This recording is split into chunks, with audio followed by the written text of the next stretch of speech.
Evening, everyone. Welcome to the October 27th, 2022 meeting of the Harmony CDD. I want to welcome everybody who has joined us today. Thank you for coming. If I can first ask that everyone just check their cell phones and make sure it's on mute so that we don't have interruptions. We greatly appreciate that. First order of business is a roll call. Dan Lee. Here. Joe Phillips. Here. Carol Castle. Teresa Kramer is here. Dane Short is not with us this evening at this point. The next item on the agenda is audience comments. This is a time where anyone from the audience, whether you're on Zoom or here in person, you can have up to 3 minutes to present to the board any of your concerns or ideas that you might have concerning Harmony and how the CDD can operate and do their work better, or if there's a problem out there in the community, we need to be aware of it. We would appreciate it. So is there anyone here who would like to address the board? May I? Yes, sir. If you'll come up, there's a microphone here. We'll need you to step up close, but watch the chandelier there. Yeah, low overhead. And give your name and address for the record. Yeah, Sean Neal, 3339 Schoolhouse Road. I just wanted to touch on something that I think has been a little bit controversial on Facebook recently, which is the request that a lot of us have received to start mowing the CDD-owned tracts in front of our homes. I think enough people have probably raised the question now of the legality of that, where perhaps it's something the CDD attorney could comment on, so that we could understand what the legal basis is for us being asked to do that. And the other point that I was hoping to raise is a similar subject, the patch of grass in front of my house.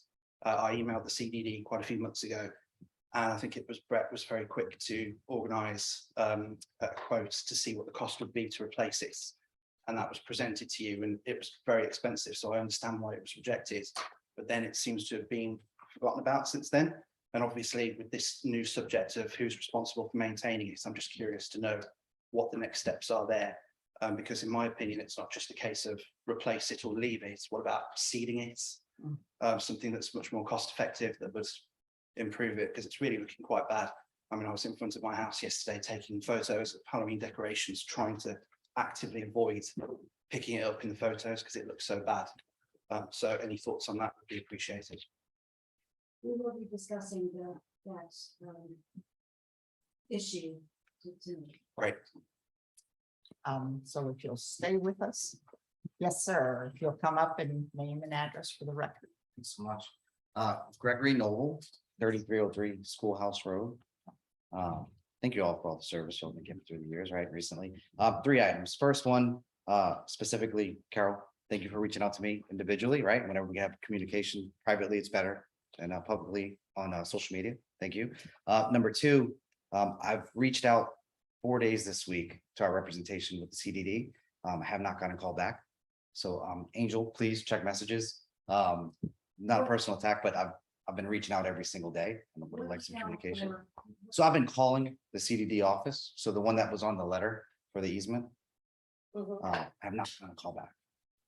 Okay, well, I have had meetings and we were going to discuss it tonight, so I apologize for not getting back to you, but I will definitely look and see what I have. Thank you so much. And then as you all discussed the issues, right, as long as we heard about with the easement, right? So a couple of things I want to make sure I can voice. One, overall, is the concern of inconsistency. So having our boulevard streets, no problem taking care of the yard, taking care of the easement. But if I do one height, someone else does another height, then across the street is the consistency. It's not going to look well. So please take that in consideration, especially when we have our main entrances looking with some of the concerns that we've had for a long time. I have pride, right, coming out and saying our neighborhood looks great. So please, right, let's talk about that.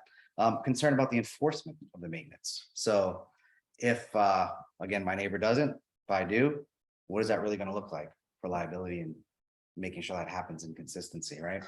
What's going to happen with some of the leaves that need to be picked up when we get to that time of year, which is maybe coming really soon? Who's responsible for that? What's going to be responsible for sod replacement? Again, for fertilizing, not fertilizing, weeding. Is that going to fall on the homeowner? Because with the shaded areas, we all know Again, very inconsistent if it's not being maintained consistently for that sod. And it could be $1,000, $2,000, not sure, but who is that going to fall on and how we're going to do that? The other part is I'd like to hear at some point or see what are we really saving by this if we decide to keep this? Like, from what I'm aware, I don't know if it's fact, I think our Cervelo cost went up. If it went up, what are we saving by this and what are we getting out of it? The other question, I don't know for sure, but a lot of the Boulevard owners, I think we pay more, right? Maybe not in CDD. If not, then okay, scratch that, right? But if we do, what are we getting out of this? Also, with the inside streets, you know, there are some decisions that have been made through the years where they can change the ground covering. So there's not sod on some of those lots, not the lots, but the easement parts, you know, don't know what it's called, but they've changed the sod out into some other ground coverings where they don't have to have grass there. So that way it's a little more consistent. Also, there's been decisions made through the years for the inside streets where there's some paver walkways, right? Again, if that happens on the Boulevard streets, we're going to have some major inconsistency as we go through the main view of our neighborhood. So again, thank you for the service. I know not everybody wants to do this, but I implore you to please make the right decision for the look of our community. I have no problem with paying for it, but let's make sure it looks right. Thanks. Yep. All right, any further comments? Step up to the mic, name and address, please. Yeah, Marilyn Ashmore, 6852 Butterfly Drive. I understand the reasoning why the boulevard, as you call it, was where you cut the grass because the investors did it, so that looked nice for them. Their houses are built, they're no longer here. But everybody in the rest of the community paid twice now to have their lawns cut. We pay to have landscapers come in and do our lawns, but through our O&M, we also pay to have the boulevards done. So I don't think that's quite fair. And I think, I mean, it's what, a strip of land with what, 5 feet? And I don't see why they can't simply have their landscapers come and do that strip of land, because the rest of the people in the whole neighborhood takes care of theirs. And like he says, it is inconsistent. The man next door to me has ground cover, I have grass. But that's due to the builders, when they built the houses, they put them in and then the homeowner just continued with that. So I understand your dilemma, but Thank you. Okay. Any further comments? Can I just quickly pose to that? I'm sorry, no, this is not a back and forth, so. Dan, is there anyone on Zoom who would like to speak to this issue? Not that I saw. I'm trying to reconnect my my laptop here, disconnected from our Zoom computer. So if you give me just a moment, please. I do see a couple of people are on, but no one had indicated that they wanted to say anything. So if you give me just a moment to reconnect here, I apologize, everybody. And Jeremy, we're in audience comment section. Yeah, we have it. Thank you for coming to us. Thank you. Thank you for listening.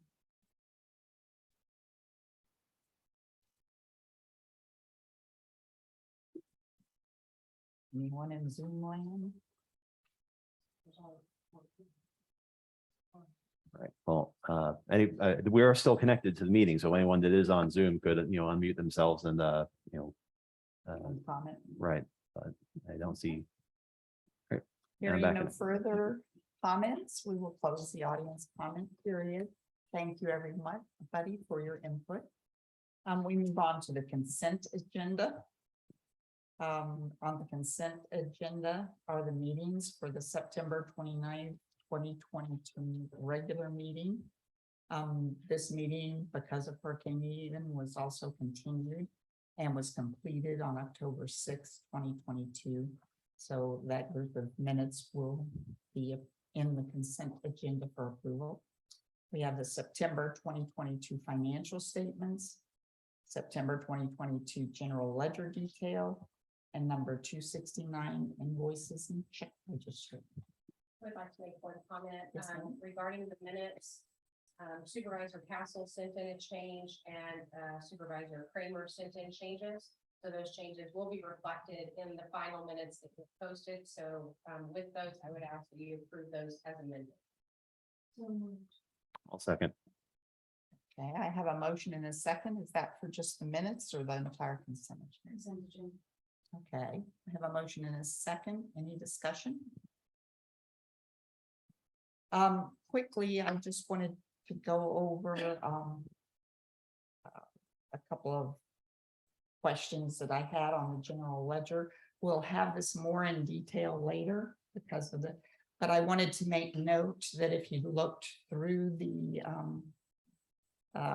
invoice and check register and also our expenditure report, sometimes you'd see a duplicate of some of them. Double checked on Avid, we did not pay them twice. So I just wanted to clarify that we're good there. I assume that they were just. Yes. Oops. All right. Hearing no other comments. Joe, do you have any? No. Okay. I will call the question. All in favor of approving the consent agenda with the minutes as amended? Aye. Aye. Aye. And all in favor, any other opposition? Hearing none, passes unanimously. I apologize. I see there's Mrs. Leonard on the meeting that does have were you trying to speak during the audience portion? I apologize if I missed that. No, sir, please accept my apologies. I was just saying this is Doreen from AAA Surfaces here. Oh, okay. All right. Thank you. All righty. Next item on the agenda is our contractor report. Mr. Pete Bettencourt.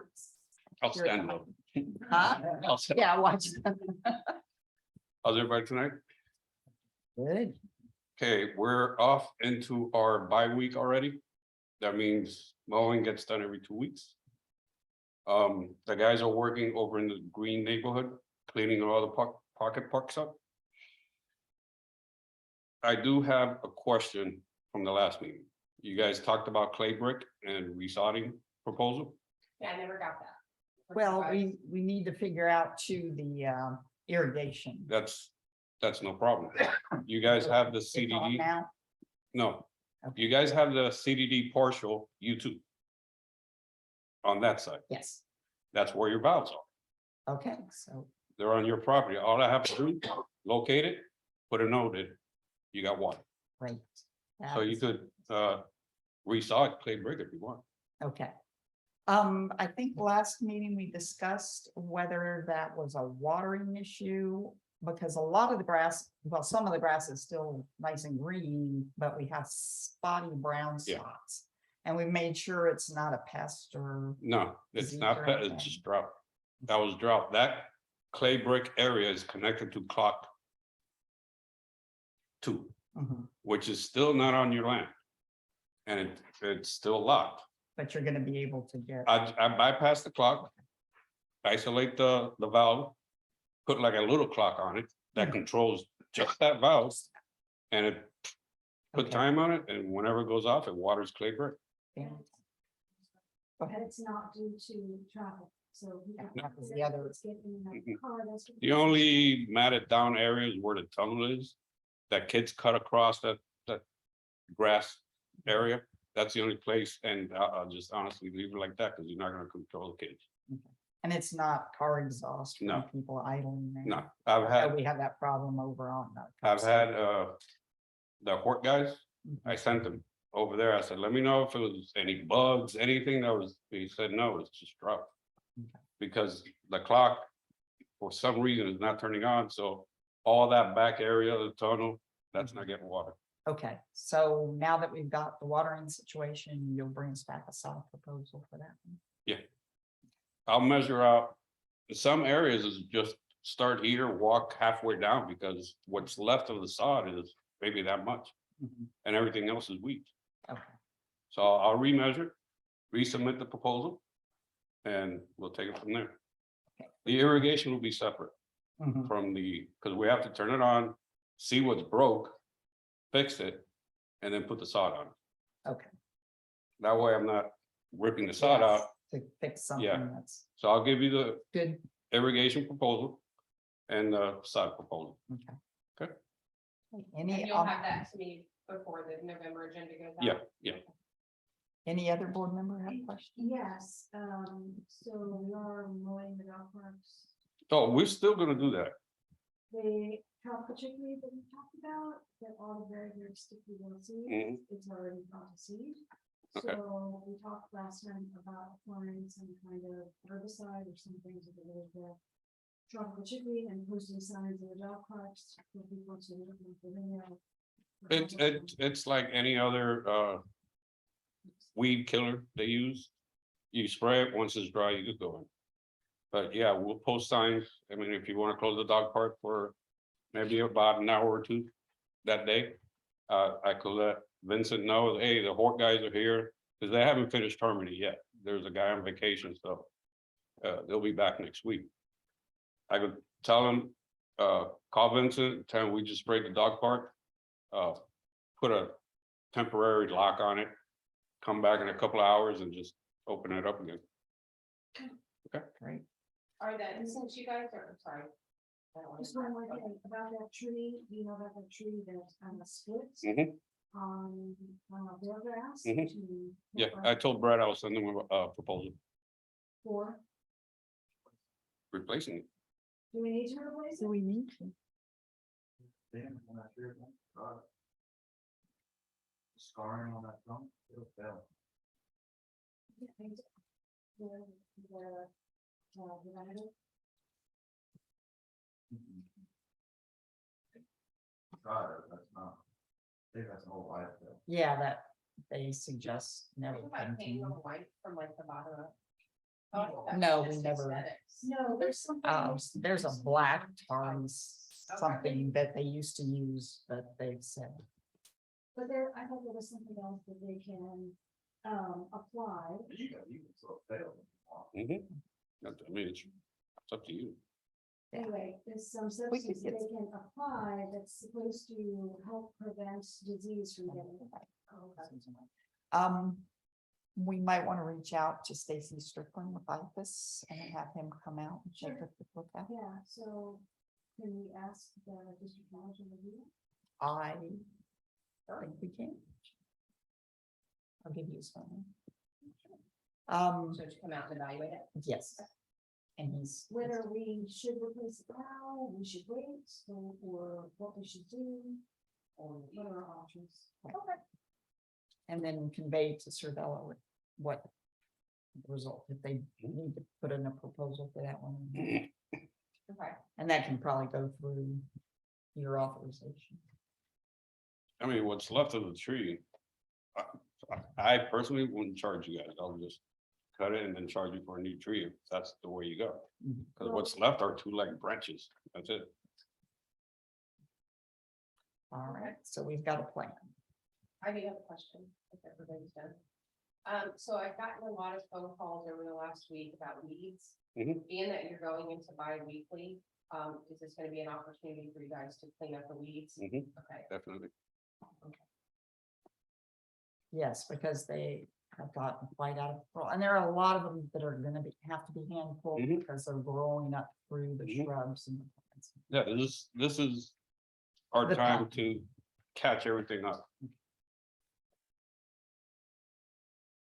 All right, any other questions from board members? Dan? Joe? No?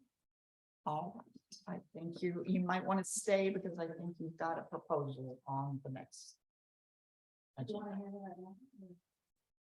They're coming right now with the field manager report, then you've got all your tree proposals, so. Okay. Why don't we swap the proposals and the field manager's report so that we can expedite Mr. Bettencourt's or best use is done. Is that acceptable for everyone? Yeah. Okay, wonderful. All right, the first one, first proposal we have, actually, there are what, 4 proposals dealing with interior tree trimming. We have an EnviroTree service, which gave us a proposal to trim the remainder of the interior trees that were left over from the 2021 tree trimming that had to be stopped. We have a similar one from Cervello, and they did provide a an amended one. Their amount is 11,428.75. The Enviro tree for the same amount of work is 29,040. So those are those two. Then Cervello also provided, because it is coming up on another interior tree trimming time for the entire interior. They had provided a proposal for that, which would be 28,600 to do all of the interior trees that need to be trimmed. And Brightview did the same. They went through tree by tree and gave you a complete inventory. Their initial one, which included all the interior streets, including 2 of the county-owned streets, which were cord grass and that part of dark sky and greens. Their proposal was 21,600. And that includes cutting the branches that are up against the buildings. And then if you remove the county right-of-way roads on cord grass and dark sky, it would be 18,810. So the question is, do we just finish up what we've left undone? Or do we go ahead with a full interior tree trimming to bring it up? It's only a couple of months, probably about 4 or 5 months before we would be doing that anyway. I have a question about the proposals. Certainly. So we have 2 proposals from Cervello. Mhm. And so does the more expensive proposal include the work that would be done in the recently reduced balance from the previous trimming? Or would it My be- understanding it does, doesn't it? Look Yeah, to- I think it is the entire, the entire neighborhood. the entire. Exterior? Yeah. So the 28.6 includes. Because there's something in the proposal that says no price increase from 22.4 to 28.6 due to tree size changing each year. So, but it just says, this has been all hardwood trees due to cleaning that are not under the current contract. So that to me kind of says that it doesn't include the new $11,000 and change revised proposal. Like, it sounds to me like they're separate. No, they're not. That one proposal was for the remaining trees that didn't get done last year. But if you go with this proposal, the 28,000, that would be for all. All the trees that are not in the parks Yeah. or on the boulevards, right? Yes. So basically, to make it a little easier, proposal 1 one from Enviro Tree Service. And the $11,000 proposal from Cervello, those 2 include the same scope, the same group of trees. And those are just the finish up trees from the 2020. Number 2 and number 4 of Brightview and Cervello would include the entire interior tree trimming for those trees that are in need of trimming. Cervello is 28.6 and Brightview without the county properties or county right of ways is 18,810. So does the Cervello proposal include the county representative? I don't, typically they have not in the past. I do not see. No. Which county right away? Cord grass and dark sky. It includes them. And So- but Brightview is, what was it, 28 left? No, to compare apples to apples, the Cervello entire tree trimming, inside tree trimming, including cord grass and dark sky and greens is what I'm understanding, right? Is 28,600. that same proposal from Brightview is 21,600, so it would be a $7,000 difference. Hell of a meeting for Scotty not to come to, huh? I'm going by what they did last year, and they did include dark sky. Yes, that's CDD, even in front of the houses. I looked it up on. Okay, not when it goes down. for- The ones that are across from the school and back up to the pond. Across from the school. Well, basically the entire length of dark sky, so neighborhood F. That back, Yes, that's CDD. No, It's not. no, you it's sure? county owned on that road. From It's- edge of sidewalk to edge of sidewalk. it's Oh, yeah. county. And it's in the Brightview. But that's. but 'Cause that's I okay. counted those, because I looked at the real estate thing and curb to sidewalk, that little strip right there, those trees are CDD. Well, Not we that will Portion. beg to differ, but if you've Go there. included them, we know what you've been. So, yeah, there's a $7,000 difference, Mhm. and we're wondering if we can match that. It'll be helpful if Okay, there's a I- recount maybe on, Yeah. I would make a motion to approve Brightview. They're a different vendor and we have had trouble with Cervelo's tree trimming in the past. well, So through our management, do you have through any other districts experience with Brightview? Do I? Yeah. Brett? Oh, yeah, I mean, Brightview's been around. for a No, long no time. reason to not give them a chance, okay? Yeah, they're We're doing doing celebration right they now. are doing celebration currently, tree trimming. It's a little bit different, it's obviously bigger, Sure. it's phased in, but, yeah, they are working out there. They've been responsive. Do you have any complaints yet? And they do trim. They do bring a lift in, is my understanding, and they pull it away from the homes. Which is something we missed with Cervelo.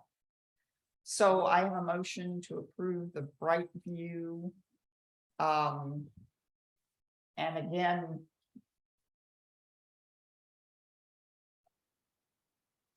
Do we want to include dark sky and grass or, I mean, that's what was in the bid here, right?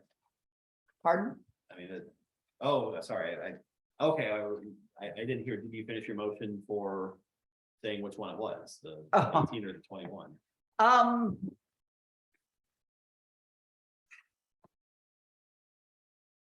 My motion would be for the 18.8 until, and then we can revisit the areas that are on county right of ways. We do not currently have an interlocal agreement with the county to maintain those. I don't think they would be upset if we chose to go in and maintain those, but I think it's important that we have that agreement before we enter into it. So my motion would be for the 18.810, which includes all the trees on the inside tree trimming that need trimming, pulling away from the houses. Do I have a second? I will second that.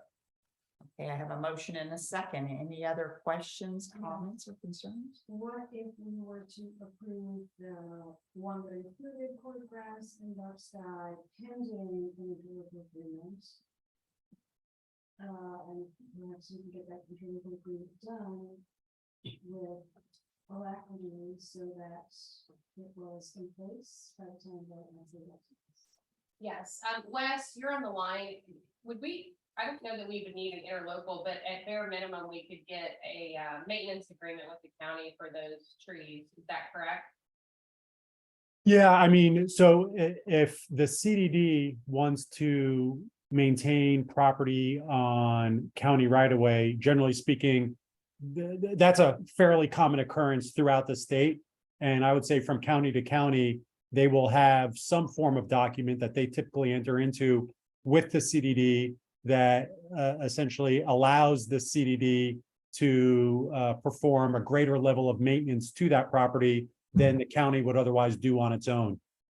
So forgive me, I can't speak specifically to what Osceola County requires or enters into, but it's certainly something that I imagine wouldn't be a first for Osceola County and an arrangement that the CDD could enter into. And Okay. that's typically a maintenance agreement, so we can, if you want to amend your Okay. motion. I would be happy to amend my motion to include, Proposal number 464255. which includes, all of the above, inside streets, including cord grass and dark sky and greens, for 21,600, provided we are able to get an agreement entered into with Osceola County to maintain those trees. And if we are unable to do that in within the month, we would go with doing just those outside that are under CDD ownership.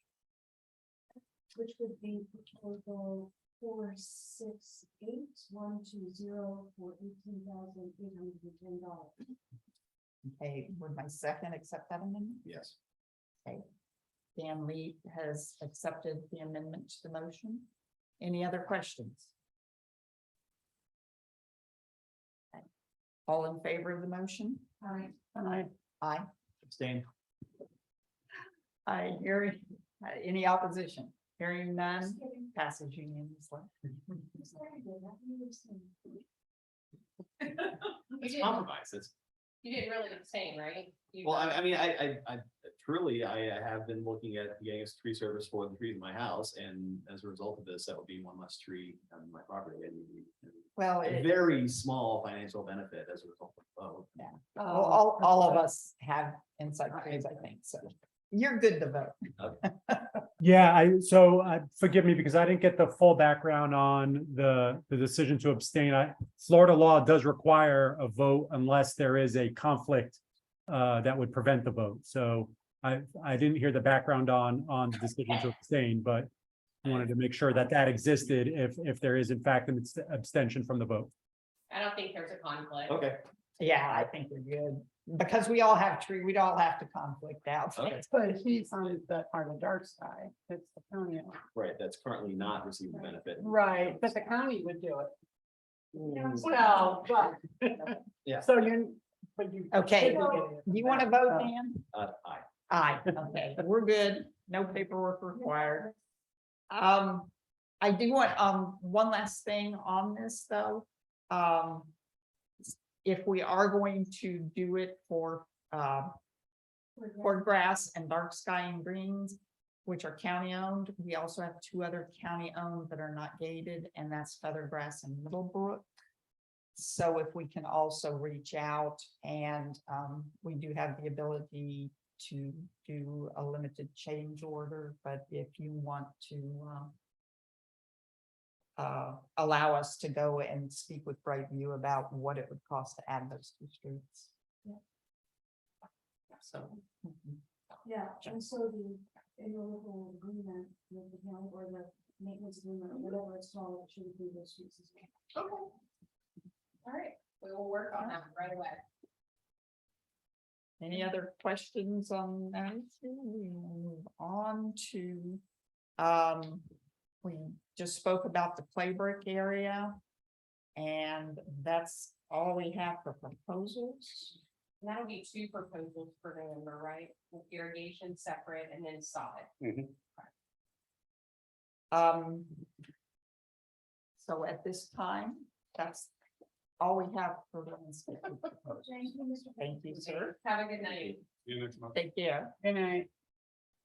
Okay, field services, step up. Not so pretty thing. We see the manager. No, it's just that we switched it. We switched the proposals to. After the- Sorry. Pete. before the-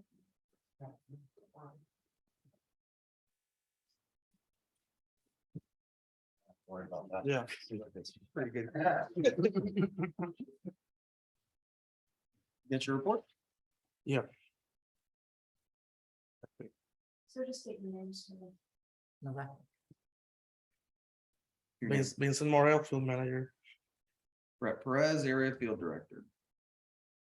While he's looking that up, I'll give you a couple quick updates. Got an interesting email today, finally a follow-up from Advantage Golf Carts on the UMAX. And it's bad news, unfortunately. Yamaha only made so many this year and has stopped producing the UMAXs. And unfortunately, the UMAX that was ordered here is one of the ones that they're not producing this year. So we are not getting the UMAX as discussed.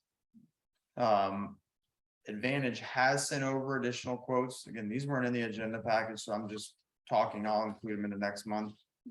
I was also able to get in contact with Toro on three different types of lithium ion, a wet cell battery, just a normal battery powered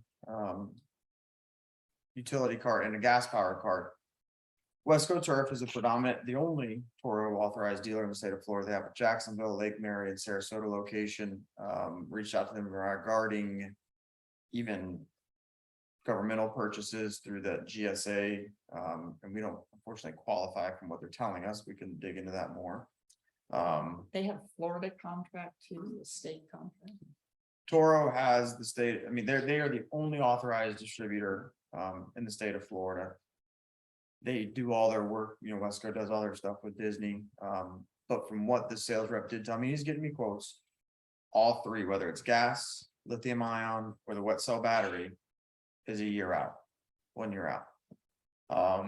Was able to finally, again, after the agenda went out, finally able to get a quote from Global Turf. They have a couple used pieces. You can get 2 used Cushman carry-all type carts. They're gas powered, but you can get 2 of them used in 2018 for 10 grand combined, 10 and change. A new one is around 13. The UMAX that we were looking at was around 15. So all this will be addressed in the next agenda, but I just figured I'd give you that update from Yamaha and the unfortunate news on the UMAX. So Have we gotten the checks for the 2 that are, the one was stolen and one was? Rutherford Angel, no, I haven't Not seen it yet. received it. We've received the check for the damage to the bathhouse, but not the deductible check. for the Yeah. other. Correct. And I've also followed up with Polaris on the warranty Mhm. that we're supposed to get rid of. Because I have not received any more information since, yes, they're going to honor the warranty. Right. So we should be getting A check. a check back as well for that. They are not moving forward with the engine replacement. They're just not budging on that Polaris. So, But we are getting the check back. correct, absolutely, yes, for the warranty. I'm just waiting. The contact that I have hasn't responded back yet, so. Okay. But I have his email where it says they are honoring the warranty. That helps. Have you had a chance to contact the governmental services maintenance folks about what they would charge us for an engine replacement? No, I haven't, but I can. If you'll bring that back Yep. with the other information. Sure. Vincent, fire away. Yeah, splash pad. The water pump is still on back order. So I was speaking with Andrew from Speeds today, and he's been putting a bunch of pressure of their vendor about to get the water pump timely manner, and including right now they're gonna sign the agreement that we already sent to them, so we're gonna receive it tomorrow. And that's an agreement that our attorney. Yeah, Correct. yeah. Wait. We're gonna receive the water pump tomorrow? No. or- The signed agreement, the contract. The signed agreement. What's the ETA? Right. Pump is back ordered right now. We haven't gotten an ETA from Speeds. Okay, I'm concerned because in Speeze's proposal, they said they could get one the next day. Double check that out. I'll see. Yeah, I will check that. Actually, And that's Andrew, one of the reasons it was so attractive. well, but basically Andrew, he say he's been putting pressure on them because it's not normal. That is not normal. But I will call that, I will call him tomorrow. Let's see. I'm hesitant, so, Wes, if we can make sure that there's a time deadline, because if someone else can get a pump and put it in, which that's questionable, but again, I don't want to be waiting indefinitely like we have been for the UMax. Well, So Wes, should we look at other vendors before getting, because I mean, is it gonna have any bearing when Speed signs that contract? And there's no stipulation there because they're reviewing it now. They've been reviewing it, which is why we don't have it signed back yet. So one, I would have to take a look at the agreement. Forgive me, I don't have it in front of me. But just to make sure I understand the facts we're dealing with. We've given them the agreement. The agreement has not yet been signed. So presently, we don't have any contractual obligation one way or the other with them. Is that accurate? Yeah, and then my question is, before we enter into that contract, if this is something that we don't want to be tied to, then should we do that prior to having the contract executed? Because once it's executed, I don't know that we're gonna have that autonomy just to go, we've waited too long, we go with someone else. That's my question. Right. Yeah, so I think we would need to look at the terms of the agreement. If the agreement as prepared specifies that the, you know, You have the that agreement. they Yeah, will it was in the last month's agenda. It says, please note, new pump is currently in stock locally with a 1-day lead time for impeller trimming. Price is good for 30 days from date on quote. I mean, not being a lawyer myself, I don't see we guarantee that we will be installing it within however many days of signing the contract. So we'll review the Speed's contract, Wes. If that language isn't in it, then I would be, if the board wants to go that direction, then I would pull that contract from Speed's and see if we can get it from someone else. Or at least amend the contract so it sees that, so it includes that. And we frequently will include, and if it's a contract, our office prepared, and I just would need to look at it, but we frequently do include a delivery time frame, but not always. So we would just need to look at it and see if that was included in the form of agreement that we're presently waiting on to be signed. Okay, great, because we did a not to exceed, our vote last month was not specifically for Speeds. So we do have some room for this next month to work with it if we can find someone. Yeah, I want to do that before they execute the contract. Can I ask a question? This is gonna sound Certainly. silly and I'm new, but if this, how big is this pump? Is it large? Or is it Yes. a suitcase? It's 25 horsepower, it's a big one. Oh, all right. Because if you could find it somewhere else, I've been itching to take a trip anyway. I could fly somewhere and get it, bring it back, but if it's big, I can't do that. But if there was something smaller, like my golf cart guy, I just had to get new batteries. And he just had to use UMax and he sold it.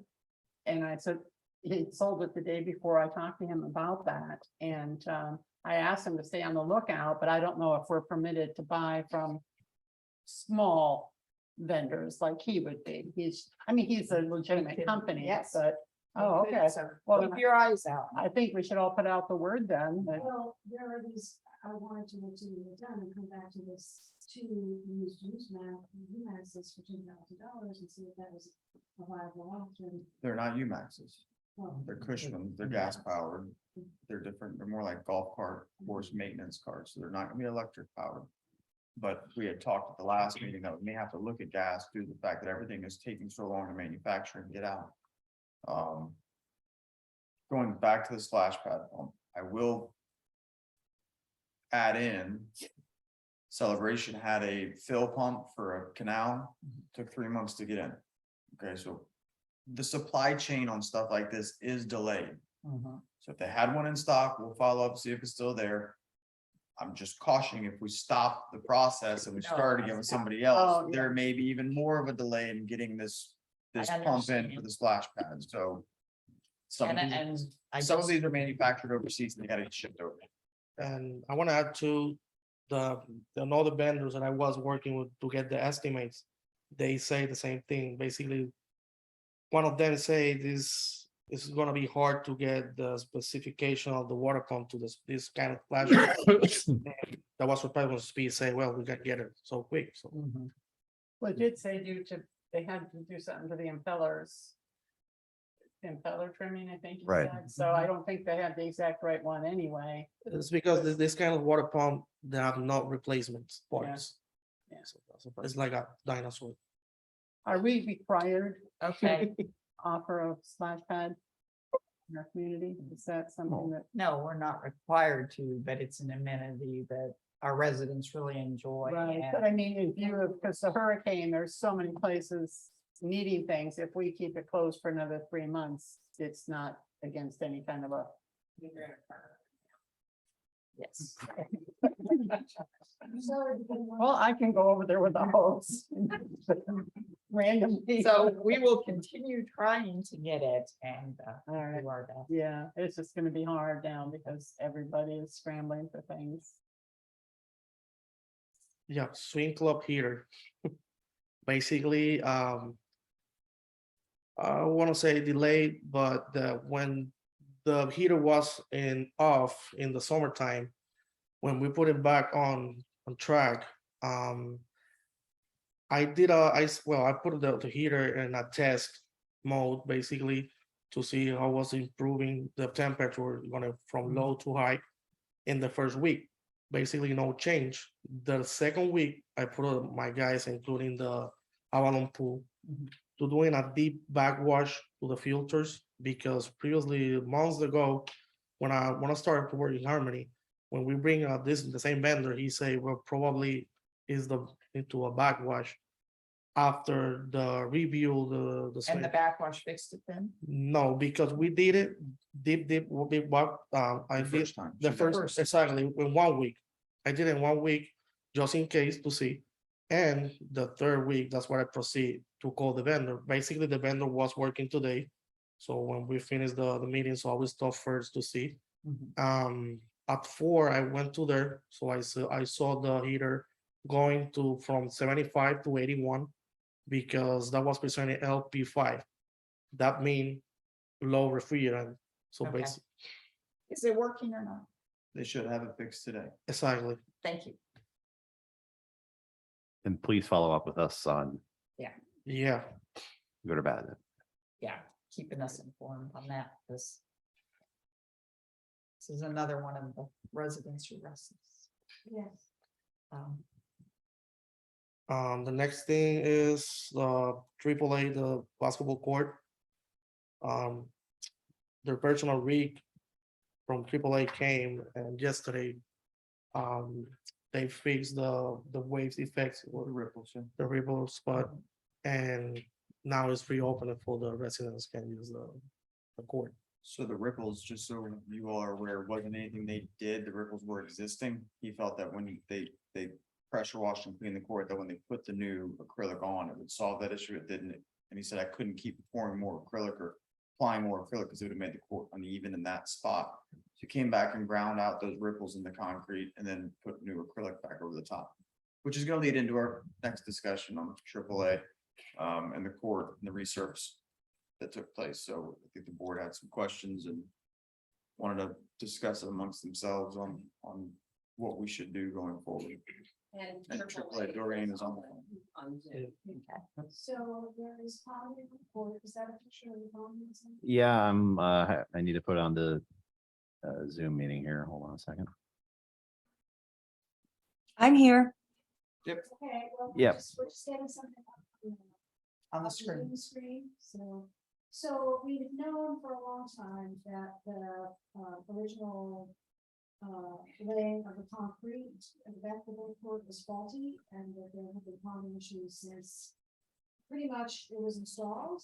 And we also have known as a board, that this is just, I'm the only board member here who has the longevity to know what's happened in the past on the board. We've known in the past that the only way to correct that is to rip the whole thing out and lay the concrete. And so that the water all drains off, but that's a very expensive proposition. And it's one of the reasons that the previous boards did not take action on doing anything with the basketball court, including painting it, because it felt like we were just putting, what's the expression? Lipstick on a pig. Thank you. Lipstick on a pig. I was thinking about polishing. So, my feeling is that, it's not a happy thing to still have the ponding. We thought that there was gonna be patching work that would reduce ponding, but apparently that really hasn't been the case. And the contract did not guarantee that there would not be ponding if the, slope less than an inch. The only thing that we have on is that we were supposed to be informed before they painted the court. If the court did not have a 1 inch slope, we were not informed, but in any case, what would we do? Right, we'd have to rip it out and replace it well, or leave it. Not necessarily. Yeah, yeah, that's true. We could have chosen to not go forward with the resurfacing. But in the contract, in addition to the 1% slope note, there's also a statement of the process that the contractor was going to go through to repair as much ponding as possible.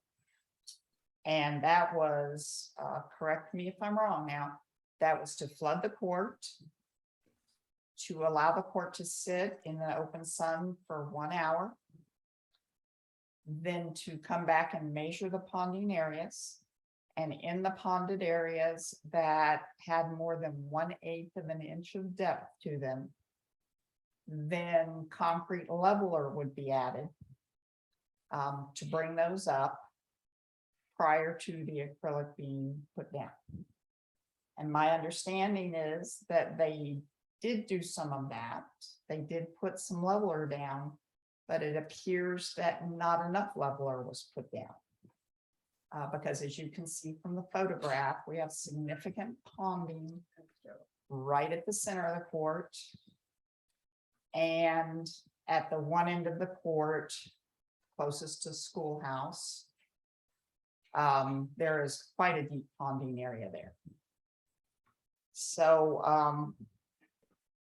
we've done some research and some measurements. We were out there doing elevations across the court in those particular areas.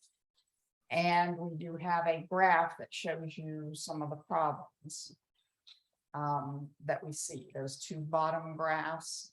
The first one, the higher one up, is a cross section basically at the center line of the court from side to side. And you can see where the ponding area is.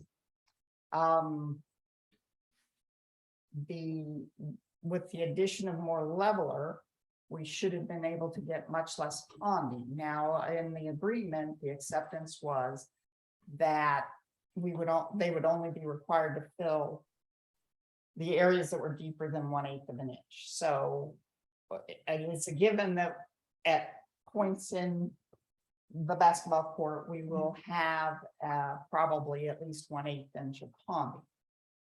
However, in this particular area, we have more than the 1/8 inch ponding. In fact, through the center of the court, when you take away the 1/8 inch allowance, we have basically a 1/4 inch ponding area, a significant ponding area there. In the other area, on the other end of the court, closest to schoolhouse, we in fact even have more. In the deepest ponding areas, when you remove the 1/8 inch allowance. And again, this is instead of after 1 hour of sitting, this is after 4 hours of sitting and evaporating. We have areas that are 3/4 of an inch deep. Now, my understanding is concrete levelers, there are different qualities, and some will fill up to depressions that are up to 3 inches.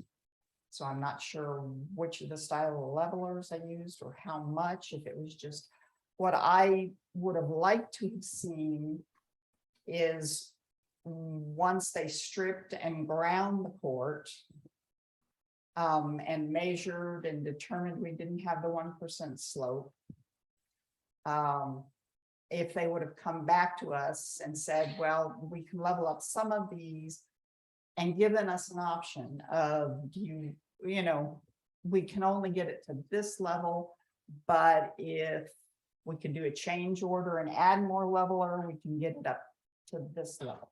Or given us some options, but instead our options were foreclosed by them moving forward. So, you know, what I would really like magically to see is for us to have those low areas re-leveled and refinished. We know, I think we all knew going in that we would never have a situation where the water would sheet flow off our court. So we're always going to have some water, but these depths of ponding in certain areas are critical. So does anyone else have anything to add? Will the ponding hurt the court over time, or is it just an issue when people are playing ball? It's I when think they're they playing just- ball, but also the more water that sits, the more algae you'll get growing in there. We saw that before we did the Uh-huh. project. It can cause it to be very slick and slippery and thus dangerous. So it's pretty crucial to take. And that we taken care of. reduce the ponding as much as possible. Yes. Any other questions from the board? Well, did we pay the bill already? We paid half of it up front. Uh-huh. And so the question would be, you know, again, and if the board's okay, we can open it up to the representative for AAA. Are you on? Yes, ma'am. Can you add anything? Yes, I would absolutely love to. I know that when Rick had initially got there and when we flooded the court, that we did discover that it did not have the slope that it should, that it was holding water, and we call them bird baths, the very deep ones. It was holding bird baths all over the court. So at that point in time, we did speak to Vincent, which was when we had got there and realized that we had the problem, and we started patching. We explained at the time that what we could do with the court was patch it to the best of our ability. However, when we patch it, it's just going to cause it to shift from one spot to another. The water would just continue to move from one to another just because of the base condition of the court. It was actually discussed at that time, how could we fix this problem?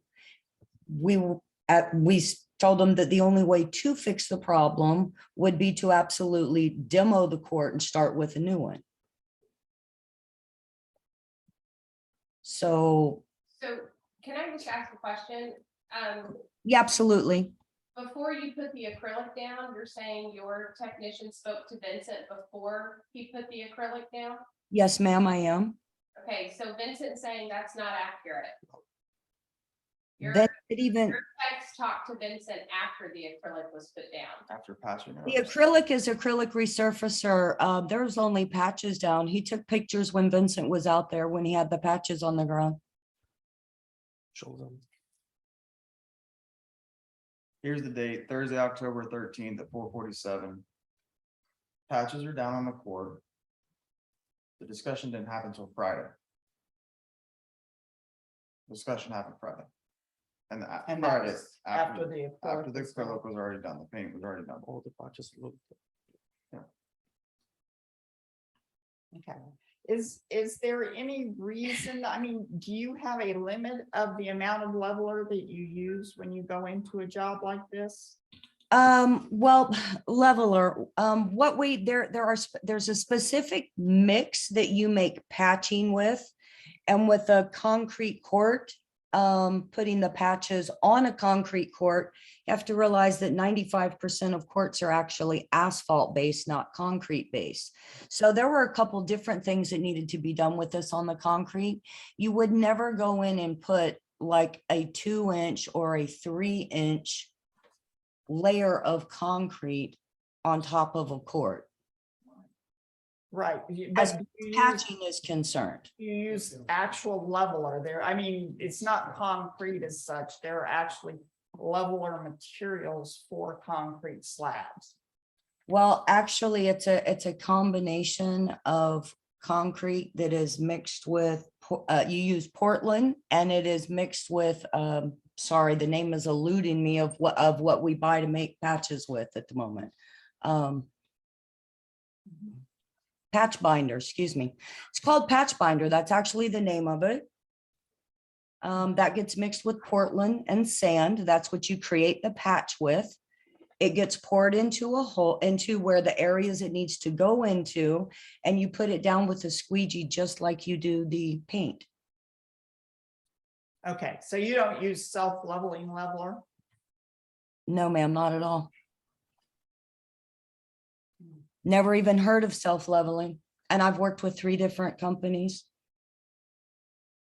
Oh, Yes, ma'am. I've worked with Papco and Lancelot Industries, and I work with Fast Dry as well. I've never heard of anything called leveler.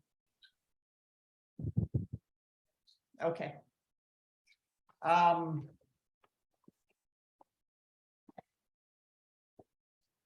All right, at this time, unless any board members have any questions of the representative from AAA. Does anybody have any questions? Hearing no questions, I'll bring the discussion back to the board. Thank you. So our options.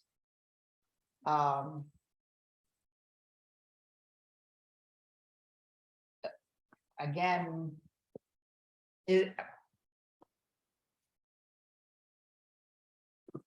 Well, let me, if boards, just, Sure. ma'am, Yes, ma'am. is there anything you can do to this court at this time to reduce these deep ponded areas? No, ma'am, there really is not. Okay, That's why our recommendation to fix it properly so that there would not be this problem on the court. The condition of the base court is just so bad that the only way to fix it would have been to demolish it and start anew. okay, thank you. Yes, ma'am. So the consideration for the board now is, the question is, did AAA complete the job with the scope of work as described in their contract? And if so, I mean, if not, what are we going to do to remedy it? What tells you that they did not complete the rules of school? Aside from the fact that they did not inform us before they started painting that the ponding areas were. Okay, one item on their scope of service is said, the contractor will patch depressions greater than 1/8 inch. And that obviously has not been done. We have a lot of depressions that are greater than 1/8 inch. Did she say why that wasn't done? Or you just like that? What she said was that when you patch one area, if it doesn't have a 1-inch slope, then it'll just move to another area. Which is not necessarily. Right, the contract says that, and it does mention that you need to have the 1% slope to guarantee removal of water. And I don't think that's the issue that we're talking about. We're not expecting complete removal. It's Exactly. that there's still depressions. Right, Is it we larger than- expect, because it's not slope. Now, understand a 1-inch slope on that. Which is on the high side of what's required for basketball courts, very high side. Would mean if it's from side to side, which is a 60-foot slab, it would mean a 7.2 inch difference in height from one side of the slab to the other, which is significant.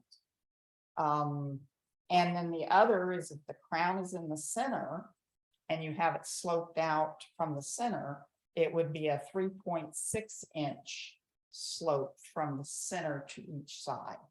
So that's pretty significant slope.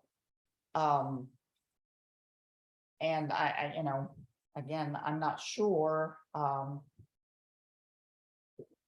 Maybe we speak with our attorney about how to think about this, considering the proposal and the work that was done and what our options might be. Mr. Haber? So I think if we can draw the conclusion that the contractor failed to fully perform the agreement, which would be by virtue of showing that there are areas of the court that have depressions that are greater than 1/8 of an inch, because presumably to fully perform under the scope of the agreement, any depression that was greater than 1/8 of an inch was to be repaired through a patch. So I think it's fair to conclude that full performance under the agreement would have resulted in no depressions on the court greater than 1/8 of an inch. So to the extent those exist, I think the district can take the position that the services under the contract were not fully performed. The question becomes, and I know we have a representative from the company on the call. I don't know if there's any explanation for why there would be depressions greater than 1/8 of an inch, given that scope of service. But excuse me, I think that gives the district the position to have some recourse against the contractor moving forward. I think you can demand full performance. I don't know anything about how that works, whether full performance would mean that you have to remove the cover so you could then fix the depressions that are greater than 1/8 of an inch to then replace the cover. That may be. I think that would be the most straightforward way to address this issue, and would get the district in the position that it thought it would be in if the contract were performed in accordance with the terms. I think that would be my first option of what you do. What the contractor's response to that, I think, would then show where we go from there. If they're willing to do it, that would be great. Obviously, there would be no depressions in the court greater than 1/8 of an inch, and you would get it resurfaced as contemplated by the agreement. And I think you would have the right to demand that, given the terms of the agreement and the obligation the contractor had under that agreement. Thank you. And shall we hear the response from AAA? Go ahead. Ma'am? I'm sorry, I wasn't sure if that was a go-ahead for me. Yes, Sorry. yeah. My apologies. This is something I definitely, Rick's actually in a meeting, who's the owner of the company and was up on property and met with them. I absolutely need to share this specific information with him because he needs to hear this and us figure out exactly how to address it for it to be in the condition that is acceptable to you. So I don't know what our next step is moving forward, other than for him to come out and meet with someone and figure out exactly what we can do to resolve it so that the court is to your specifications, and we do have it to spec on the 1/8 of an inch. Yeah, thank you. We're clear-eyed about, there will be some water. It's just, I think we're talking about, an 1/8 versus 3/4. Absolutely. And that's a very large difference, and we will definitely correct that issue. Okay. So at this time, we will leave it back in your court and with our district management team to come up with the resolution and let us know what that is. Thank you. Alrighty, I most definitely will. Thank you guys for your time this evening. Take care. Thank you. Bye-bye. Thank you. Is there anything else? Yeah, next will be also HOA signs. Mhm. I talked with them about the 12 harmony signs. They gave us a partial price, the $2,100. That's not including 10% of discount, 10% discount, and free installation and delivery. Which signs are you talking about? How- The That information. The information. interchangeable- The interchangeable on And- the directional. or information. Proposal that shows what it looks like. What, it- or. I'm at waiting least for- what it- Yeah, because I talked with them and well, basically our signs measure is 4 feet per 8 feet. And they are showing this price for lower signs. And yeah, smaller, sorry. And he said he's gonna call, he gonna talk with his manager and he's gonna reach me back tomorrow. Because he said, well, maybe gonna be high price or maybe leave the same price, $2,000. 2,000? Yeah, 100. 2,100. And is that for? I would like a list of what it includes, if it's just months of the year and dates and whatnot, because. The other thing we could do is there are ways to get the same, because we've already got the backing. Mhm. You know, and theirs includes the backboard that you attach it to. That maybe we could design something that we can have our own sign company that typically work with and have an interchangeable sign. There are different ways to accomplish that, but let's see what they come up with. Yeah, I talked with him, he say he gonna send me the different design of the harmony signs because they have a little, it's not square, it's like a little circle. And arches too. And including the different options. the All right. message. That he knew he was waiting on something, but he just wanted to at least give you an estimated price today. You could be in the, get in the proposal time. What else have you got? Buckling and dog park, the electric box replacement. I talked with the vendor. He was delayed to sign the agreement because he was getting legal assistance to read the contract. But he told me this afternoon that we will sign the agreement and will be sent to me tomorrow. Okay, great. So that'll be accomplished pretty Yeah. well. All right. That will be all. For me, Anything? Oh, that's all? yeah, for me. Yeah. I do want to add something to this. It wasn't for Vincent, it's for me, but it changed field. At your last meeting, you, as the board, approved access air. Oh. And they did not reach the insurance requirement.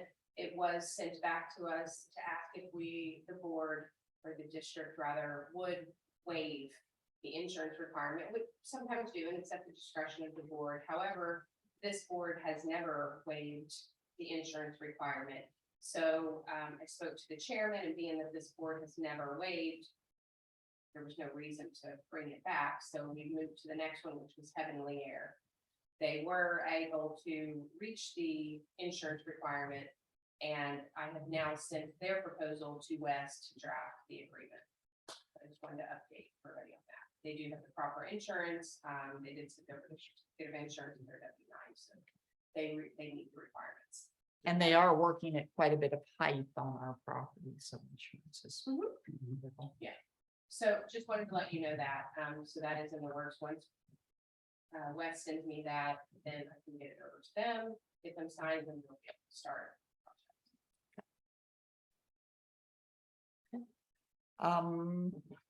Any other questions on field?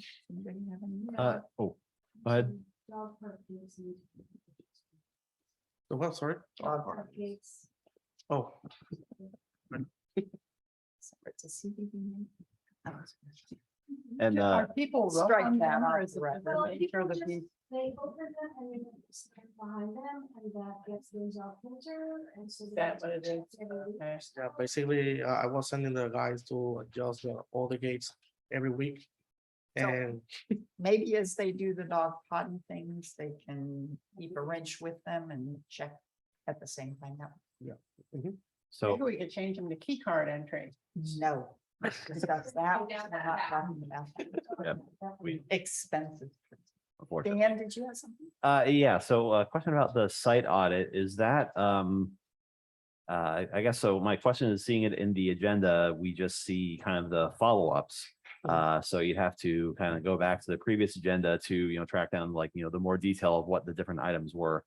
Are we thinking that's going to be something that's like an ongoing thing that's updated? Is it just kind of a snapshot in time? Here's everything that we had and here's as we're working in the close, or what's? The responses in there should be tied to the current report that's in there. Yeah, every month when your site audit is in there, it's a current site audit that was done, and then We your. don't have a. It's not in the agenda.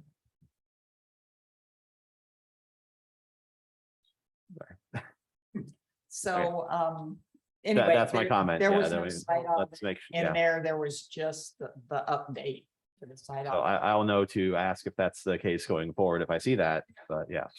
Now, but all this information is going to be online for us to be able to access soon. Through the Dropbox, we were gonna say? Right, Dropbox is set up. Mhm. A new Dropbox. Correct. We took out the less pertinent information. that eats a lot of data storage. It still needs to be considered to be put in there because there is no, if you lose any of your CDD laptops that aren't Infomark laptops, you lose all that information. So having it in Dropbox is not necessarily a bad idea. Does that make But sense? I would rather not ever see copies of residence checks or driver's license. That shouldn't be in there. So that should not. I know. I already. It's already out. That's fine. I'm It's just already saying, out. My point to that is you have two CDD owned laptops that you run Door King on, and then there are two Door Kings, you have to have two separate laptops. If either of those computers crash, there is no backup anymore on those. right, then put it somewhere else in the Infomark system that we cannot access, because I just don't want that kind of information to accidentally get out. Right. to anyone. So That's all, that's all. The I'm saying. Dropbox is updated, Okay. with. It should have SOPs in there, it should have project lists in there, Inventories. huh? Inventories. of- Inventory lists are in there, the checklist from the guys when they go around and do whatever daily inspections that they're working on. There, it's all in there now, so you should be able to go back to the same email that he sent. Same login information, log back in and do it. Tomorrow I will add another list because I'm updating all this information. But the entire information right now with the inventories, all of this right now is inside the Dropbox. Okay. So, if that's all working properly, then the actual site audit doesn't need to come to us in the agenda package. Do you It want will be to add- something we can access whenever. Do you want we add the field inspection to the Dropbox? That's what she's saying. Okay, Site audit in there. That's Yeah. what the board wants to see in the agenda packet. We can do that. because in this field inspection is my inspection about the landscaping. Yeah, Well, Well, than and- 60 In your project. in my project. Yeah, too. maybe just a snapshot. Oh, yeah. or let me. I'm struggling with the reporting of every little thing, the problem we're having with Cervello to us. I don't think we need to know every little thing. What we need is for our field services folks to be able to quantify what Cervello is or is not doing. And for that which they do not do, but is required under the contract, you need to put a dollar amount from it. And then under the, I don't know that You that's- can't, we didn't price the contract out that way for us to determine a dollar amount per services skipped or not rendered. That would be a percentage. well, I think we did discuss it in the contract. I know I worked with Mike on that. Right, but there's no line item pricing, so how would we? There was a percentage, you took the item from like mowing. you took the line item, there's a line item, this is how much mowing is. You divide it out by the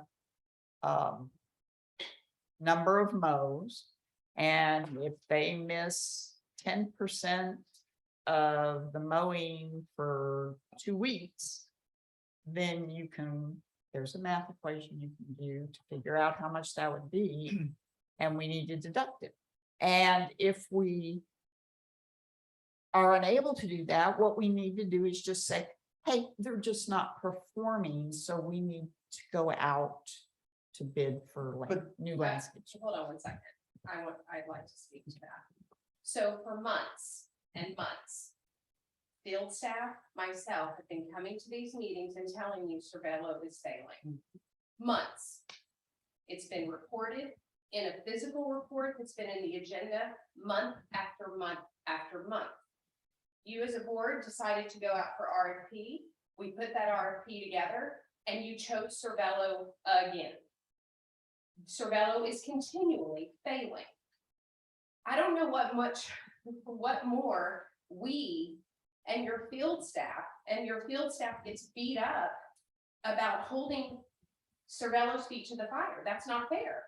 They're holding their feet to the fire. We, short of us going out and beating them over the head, we can't force them to do anything. We hold them, we bring it to your attention. We don't have the authority to hire, fire, and withhold money. We bring it to your attention. Residents send in. I know Teresa sends in pictures. Dog park pictures. You all send it in. You all know what's going on. We can't do any more than what we are doing to tell you they are failing. They were failing before you went out to RFP. They're still failing. There's no more. Well, and I want to clarify the field inspection report. It's not a monthly overall recap of everything that's happened. That would be something that we need to change to where every week you're getting a report. Here's week 1, here's week 2, here's week 3, here's week 4, week 5 if needed, right? The monthly field inspection report is a snapshot of a drive through the community to identify this area either looks good, needs work, needs a proposal. It's either landscape, it's field related. He's pointing out field related issues that he's adding to his project list. It's a recap for you all as a board to just, when you're going into your meetings and you can look through it and say, okay, yes, yes, yes. It's not a weekly report. And to Angel's point, yeah, I mean, we've pointed out deficiencies over and over and over. I mean, Well, let's tree trimming issues. I mean, let's stop there and So when we made the decision to go with Cervello, we had fairly extensive discussion, spoke with our engineer also about whether we could trust, and I don't know if you recall this conversation, David, about whether we could trust other, yeah, it was like, oh, I'm on the spot. About whether we could trust other vendors to do as good a job. You know, problems with staffing and problems with, supplies, and essentially the answer was they're pretty much all the same. So why should we spend another $100,000 or more to go with another vendor that we don't know about when we wouldn't be guaranteed? So I want to hear from our attorney about what our recourse is at this point to try to get our landscaping contractor to perform better. Mr. Haber? Sure. So I think the strongest recourse you have is your right to withhold payment for failure to perform. The contract contemplates that. I think it even specifies that to the extent it acknowledges that landscape maintenance is unlike a service where sort of like the basketball court where you have something performed and it's completed and you get the benefit of it when that's performed. Landscape maintenance is different because if it doesn't get done and your plants look bad and then they do it 2 weeks or later, you don't get the benefit for that 2 weeks. It recognizes that landscape maintenance is unique in that, and that they're not entitled to payment for fixing a missed maintenance item later because it doesn't address the fact that you went for 2 weeks with it looking bad. So we went out of our way, I think, knowing that there was a risk that Cervello may not perform up to par, to try and provide as many rights as possible for the district to withhold payment for a failure to perform. And I think that's your strongest remedy, is you're entitled to do it under Florida's Prompt Payment Act. You're entitled to do it under your agreement with them. It's because if they're not getting paid, they're either gonna feel that pressure and start performing or not. The other thing you absolutely have the right to do is terminate the agreement and look for new service if you're dissatisfied with the service being provided. It's possible that, absent withholding payment, there's not very much you can do along what Angel was saying. You can't go out there and force them to do something that they're not doing. That And Wes, we withheld payment. We withheld $3,800 last month for missed services. We do have documentation of missed services, and we can, and it's to Teresa's point, that's exactly what Brett did last time. The stuff that was missed, looked at the contract, took a percentage of it, and that's what we held them to. And, we let them know, they didn't really say much. They didn't feel that coming to the board and arguing $3,800 was worth it, so he didn't bring it up when James was here. I think he knew he was in the wrong, so. Could have been, don't know, but But- we had a conversation with them, so we can continue doing that. But It's just- it's still not gonna change. Well, I mean, sorry, go ahead. We're not paying for service we're not getting.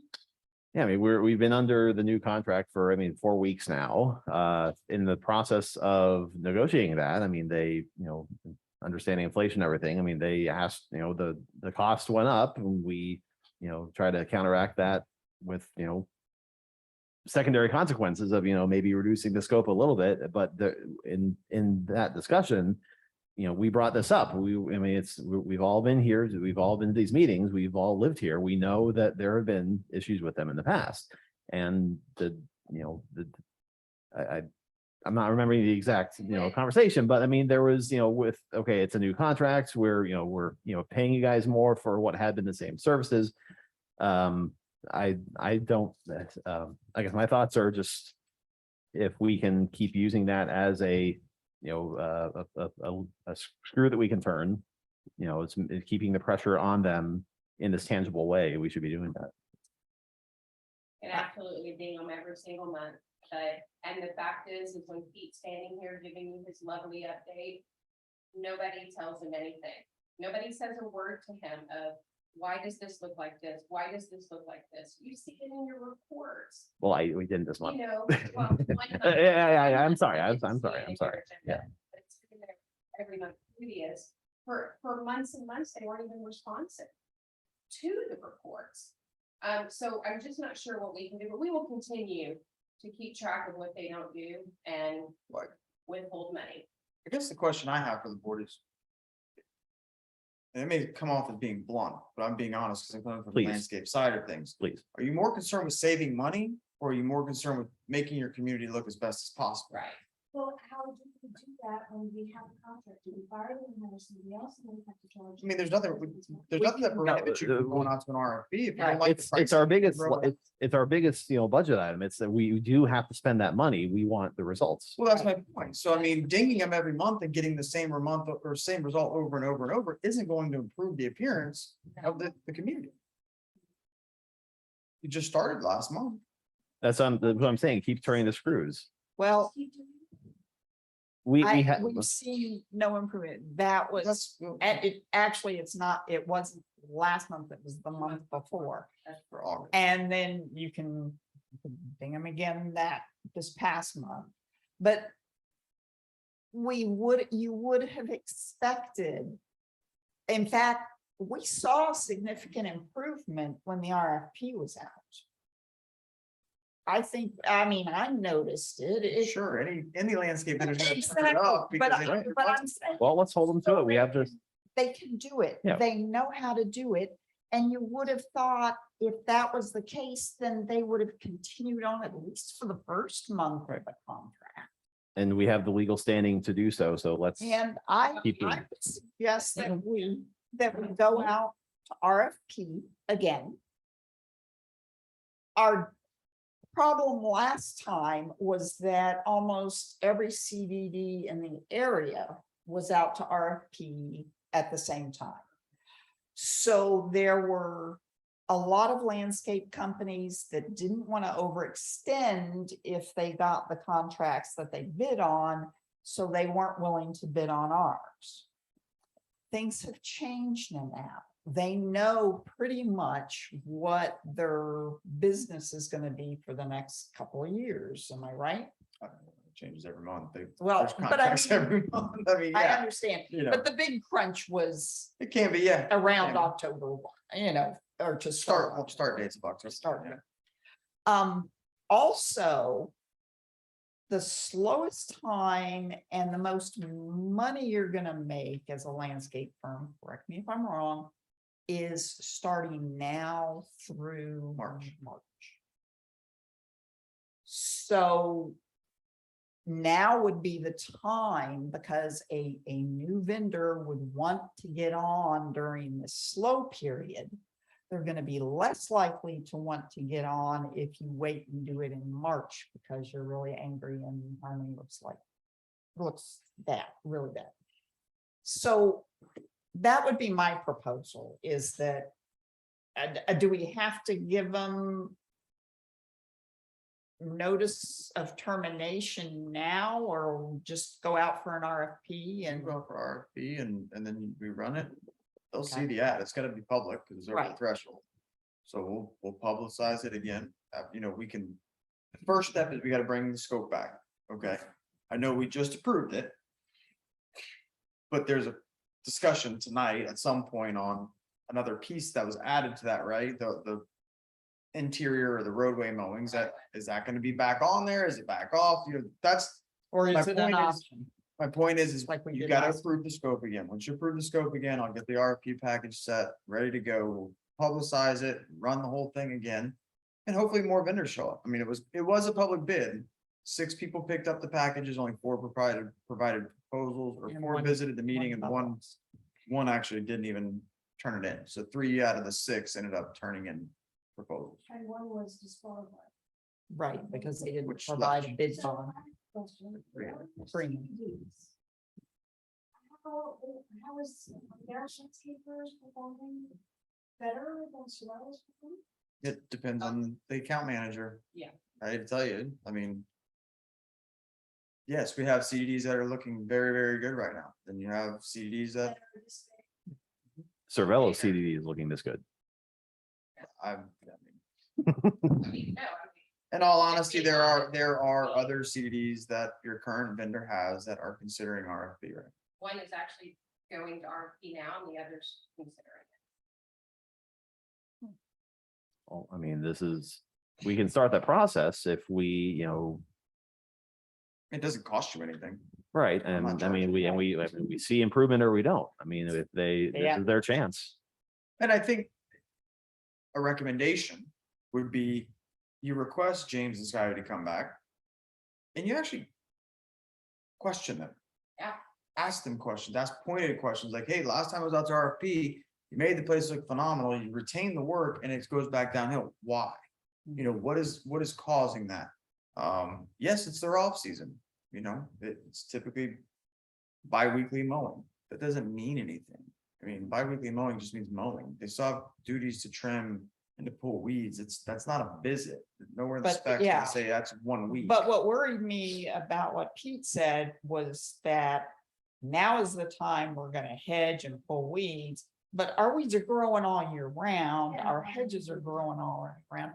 I don't know. Are we happy with the scope of work we went out with before? It's very standard scope. If we are, can we just approve that scope now? And then set the RFP in process? Why wait until after November? If that's the case, then I would ask for the board to make a motion specific to that we use the scope that was approved at the last RFP no changes to that scope, it's that exact scope. And that scope includes the, The It was option. either way, they bid, what they would bid to include right of way and to exclude right of way, so you'll get both of those. so moved. I'll second. Okay, I have a motion and a second. Any further discussion? Hearing none, all in favor? Aye. There's one, and I'm just on. Previously, our attorney had recommended that we include a contract form within it so that they know what our contract looks like and can't complain later. So if we can include that also. Sure. That in other districts with the RFPs. So just include sample contract. Yeah, same as what we did for Harbor Isles, West will provide it, and it'll be a standard contract for Harmony. My recommendation would be that you use the form of agreement that we negotiated with Cervella. Just we could pull out the details, but Yes. all those various terms we included. Presumably, we would apply them to any contractor. Wes, can you update that with less the current vendor's name and send it over? I'd be happy to. Thank you. Thank you. I just have one question. If the RFPs come in well above what our budget is, how are we gonna address that? Throw it out. Well, not necessarily throw it out, I mean. There's different ways. You'll have to look and see, number one, can you find the money? Which I can provide those answers to you. And then at that point, it's a determination, do you want to pay that extra money out of reserves or unassigned cash to be able to cover the deficit of it? I mean, and this is my guess, I'm not a landscape expert, but you went out to RFP not too long ago. I don't necessarily know that the price is gonna change that drastically over just the last few months, to be that far out of whack with what. you- Well, But yeah, But the price differential between Savannah and. There were some There was that a were much spread. higher. And hopefully you have more bidders that are in line with, right. with where you're currently at budget wise versus. Yeah, it is possible we might get some of the other ones that were In line. that were in line, but did not want to bid because of the other outstanding bids they had. That might be more in line with what we're paying now, so. And again, Harold, that's See what we that's can- all, and then ultimately. You wanna stay with your current landscaper, you have that option as well. We still give you some options at bare minimum. All right, and at this point in time, We still in field services? yes, Sorry, we okay. are, but I'm sorry, I was gonna address the question of the right of ways, and I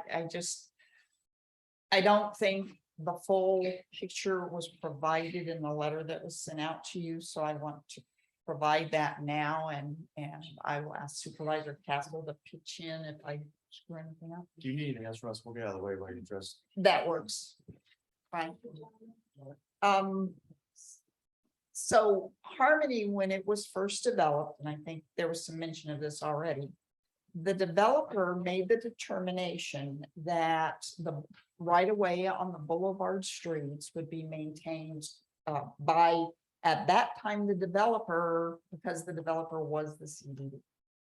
And the intent of that, as was mentioned before, was mainly for marketing.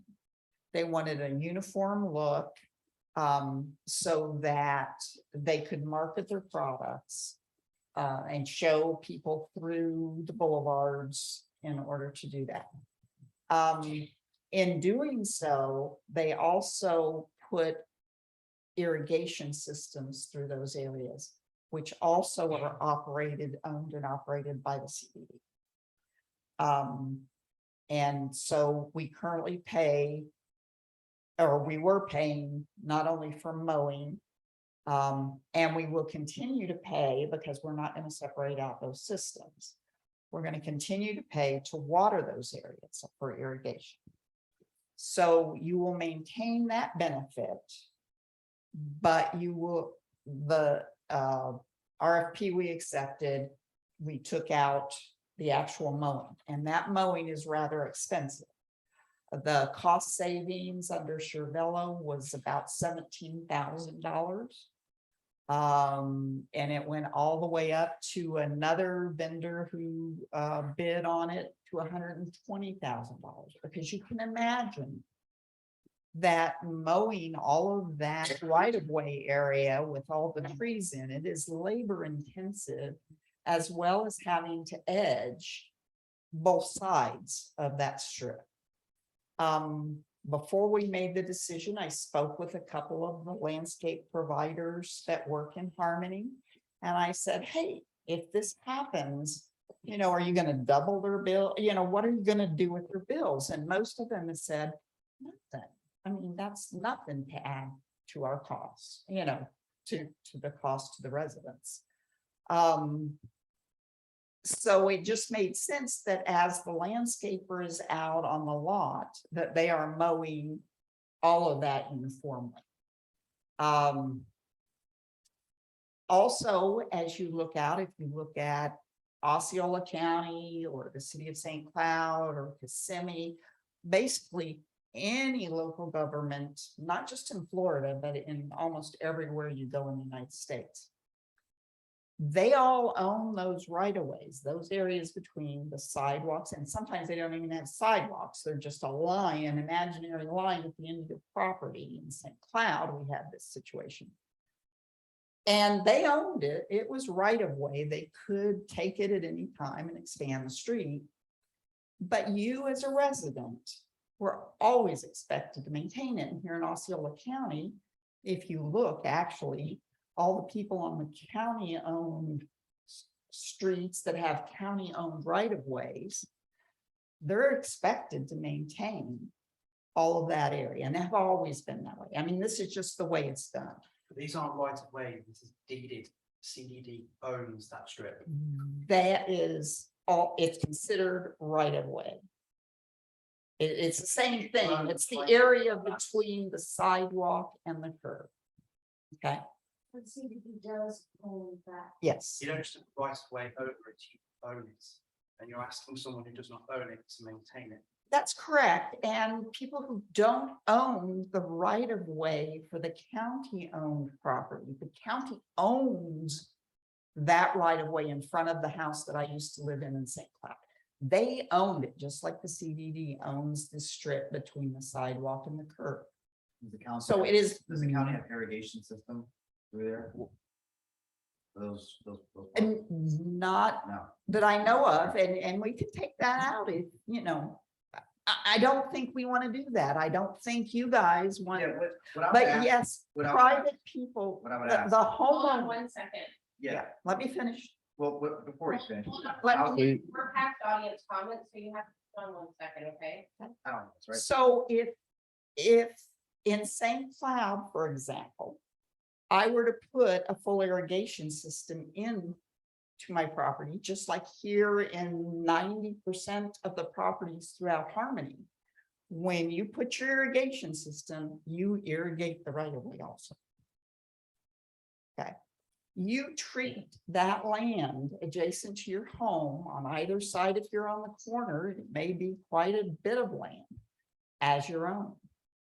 And you get the right to use it. You get to cross it, you get to park next to it, you get to use it. So does everyone else who goes to the basketball court into the splash pad. That's right. And when people drop their kids off at school, they get to use my right of way also. But I am required to maintain it. Just like other people are required. I mean, the bulk of Harmony, what you guys don't realize is the bulk of Harmony. It's not the same traffic. Oh, yes, it is. It's not. Well, I would say I get. Come visit me during high school. Volume of traffic that Marilyn gets in front of her house. That's the reason why it's Okay. continued beyond development. Please come to my house during school. You're an exception, because you're right opposite. No, there are quite a lot of homes in that area, and it goes all the way down Bear Grass, all the way down. I have no. So, I have no lesson. No, I'm done. Okay, so what I'm saying is it is also an equity issue.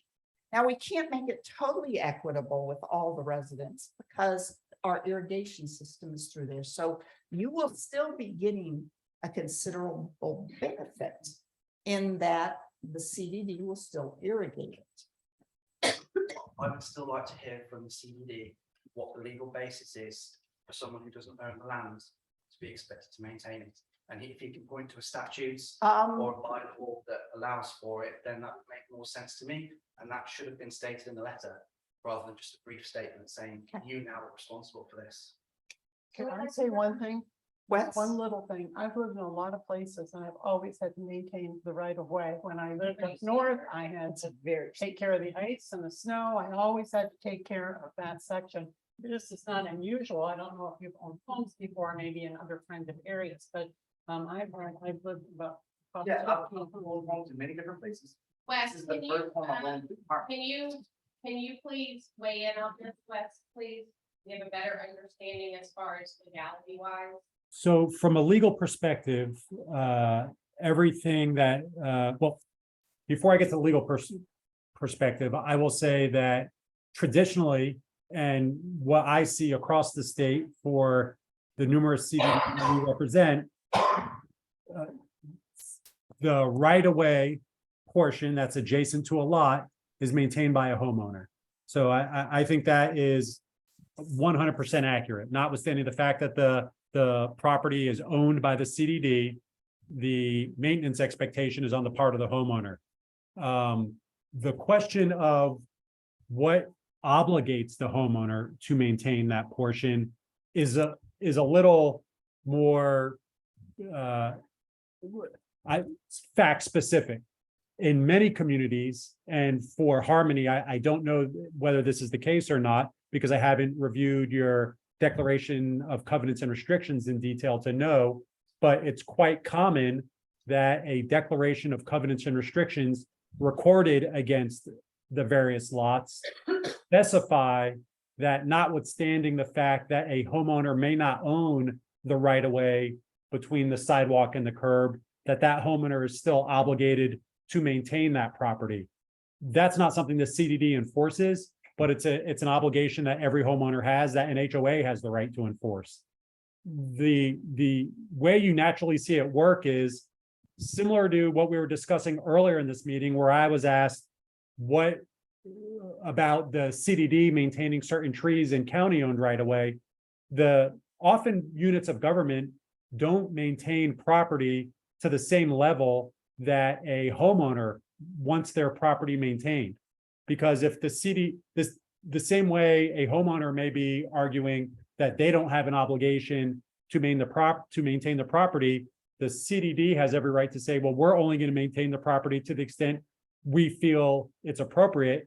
And if that is to say, we're going to mow it 4 times a year, the CDD would have every right to do that as well. So for the purpose of a homeowner ensuring that their home, because more often than not, the area we're talking about appears to be part of the lot of each individual home, it's quite common for that homeowner to maintain that area.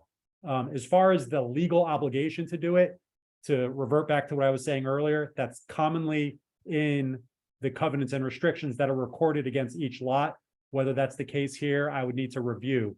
Beyond that, there are sometimes other aspects that may impose that obligation. Sitting here today without reviewing this issue in advance, I would want to reserve the right to review that in a bit more detail before I could speak more in depth about what right the district would have to impose an obligation for that maintenance. Yes, Mr. Haber, can you please review it and provide something in writing for our agenda for our November meeting? My final word on this is look at how the boulevards, look how. What, did you hear that? Hold on. I not very well. So was the request, will I look into what rights the CDD has to obligate homeowners to maintain the CDD owned right away? Yes. Yeah, we are happy to do that. We can address it at the November meeting. Okay. So we are, as you heard already, we're going out for RFP for landscaping again. We will again be asking our landscape vendors that bid on the package to bid it two ways. One including the boulevard right of ways and one without. And then based on the amount of savings that we might see at that point, there may be a different decision made. But I can't guarantee it.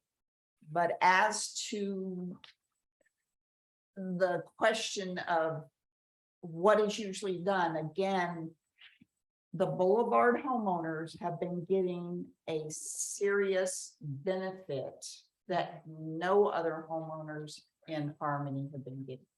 And you will continue to be getting that irrigation. So I would appreciate it if you would consider how the other homeowners might feel. Yeah, so I know you want to be a comment too, so I would ask the board to remain pure on what we're trying to do here, okay? It is not, I can guarantee you, the schoolhouse, campfire, Five Oaks, it's not about saving $100 a month for us individually. It's not about that. That's not the issue.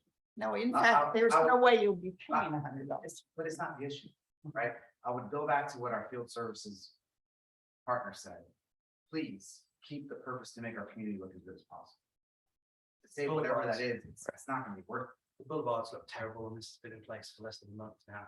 There's a complete. Well, drive Well- down into the interiors that we all drive. You know, again, Well, if I can offer, I mean, wouldn't, so the issue, you brought up, uniformity between, yards and all that. Doesn't that kind of start to cross over into what would be HOA enforced and how people are maintaining their individual yards as a whole, which, yes, we're saying for some percentage of residents has always included that front portion, and now we're talking about more residents that would now be applying to, but there's already, I think, through the HOA mechanisms in place to hopefully encourage the uniform maintenance and everything of the entire, street as you're going down. and okay, we're, Oh, yeah, my hope is that all of the boulevard homeowners will act responsibly and So one of the reasons I believe that the boulevards don't look great right now is because this letter was just received a few days ago. 3 weeks, I mean, the letter should have gone out in September, not, received in 3 weeks into October. So we have 3 weeks of people not realizing that they're supposed to be maintaining because they weren't. So I think that's one of the reasons they look better. I think there are also, I know that there are a number of areas that are CB responsibility to maintain that Cervello has fallen down on. For, they have not removed leaves, they have not turned back down irrigation, they have not been fertilizing those areas. So I think that's part of what's going on. Personally, I feel like, I feel trouble that we are turning over areas that were supposed to be maintained back to homeowners in the shape that some of them are in. And I'm not sure exactly what to do about that, but for example, Tom's strip is not looking good, and my feeling is that it should have been looking good by the time we handed it over to him, or that we should somehow attempt to remedy the situation where those strips are looking bad if they're not caused by what my husband used to call bulldozers, right? Which is that there are homes on Campfire where it's just like dirt and pine bark here and there, because those people are just abusing that right way, and no matter what we put there, it's going to get pulled up by traffic, by foot traffic. So I'm just putting that out there as my concern. we're very late in the meeting and I think we need to move on unless there's. yeah, I mean, we haven't really opened the floor. There is someone on Zoom asking to speak, but yeah, Nancy, if you want to say something really brief. Yeah, it's pretty brief. What about fertilizer and mulch? Doesn't that have to be uniform, especially with the mulch? We inside folks are doing it uniform as much as we can, so. I I mean, guess, I think that should go out in the memo, whatever you send out, because I understand, I have no problem with it. I just think it really should be uniform, especially on those streets. What does our contract say? So this is about, this is no longer maintaining the strip, but what does the contract say? Is the contract just about mowing, or was it also about fertilizing? it was turf maintenance. So that's on the memo as well then. Okay, so it's lawn cutting, fertilizer, and mulch. So I have to fix a patch of dead grass that was caused by Savello or while it was under CBD control. It just seems like this is more like interior streets versus like. It is not, But just cause like I've heard it a couple times where it says, well, that's what we do. but I'm just having new mulch brought in. I didn't look at my neighbor's house. My mulch isn't gonna match my neighbor's. I mean, I don't see any need for everything to be the same. You go up and down the street. Every home has its own distinct How style. many members of the board are in the interior? Four. Some joys. Okay. I think that's an issue. it's probably a reflective of the population in Harmony. Yeah, but it's not reflective of. the Okay. main I'm serious. We would like to be adjourning now, and we have some serious issues as far as the alleyways behind your houses and drainage problems, and so Please don't. we're, Well- I'm gonna call you out of order then. I mean, I'd rather do this than call you out of order, so if please, we're going on to district engineers. Well, report. I'd asked if we were still on field services. I wanted to, while we I were on wanna that say subject, yes. yeah. So with the Garden Road, understand that the Junior Davis did the grading that they had said they were going to, which I believe only goes up to the level of the garden, not all the way out to the storage area. That Do is we- correct. Is there any? Sorry, do we have, I mean, understanding that we're behind schedule, not really, can we make sure there's discussion of that on the next month's agenda? Or is there anything we can? Definitely, that now. and just, That Garden Road. well, we're gonna need to talk about what to do with the remainder of the Garden Road. Right. Evidently, our attorney did not attach the proper documents. And therefore, we ended up with only half of what I think the whole board was expecting. Okay. Previous district council. Yes. Right, I'm sorry. Our previous. Understood. I think I knew what you meant. Thank you. But I am going to reach out to the owner and manager of Harmony Central. Mhm. And see if they would be willing to correct that based on the minutes of the board. Don't hold your breath, but if not, we can bring it back and figure out what to do with the other half. Okay, that was all.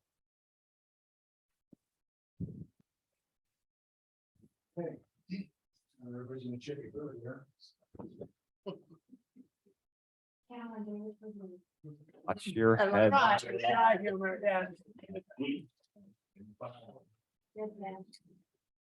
Good evening, everyone. I only have two items, but they're big ticket items we have to make a decision on. First one is the neighborhood C1, C2 milling and resurfacing program. As you know, we had a public advertisement back in May. We had 22 vendors download the plans and calcs and specs, and nobody submitted their bid. We then were given the opportunity based on Mr. Eckhart's legal opinion that we can then at that point solicit individual firms to submit. We reached out to a company called CCI that we have dealt with on many times on other projects. They did submit a bid proposal that we got, I think, the night of last meeting, which then at that point, my guy Greg and Mike had looked at it briefly.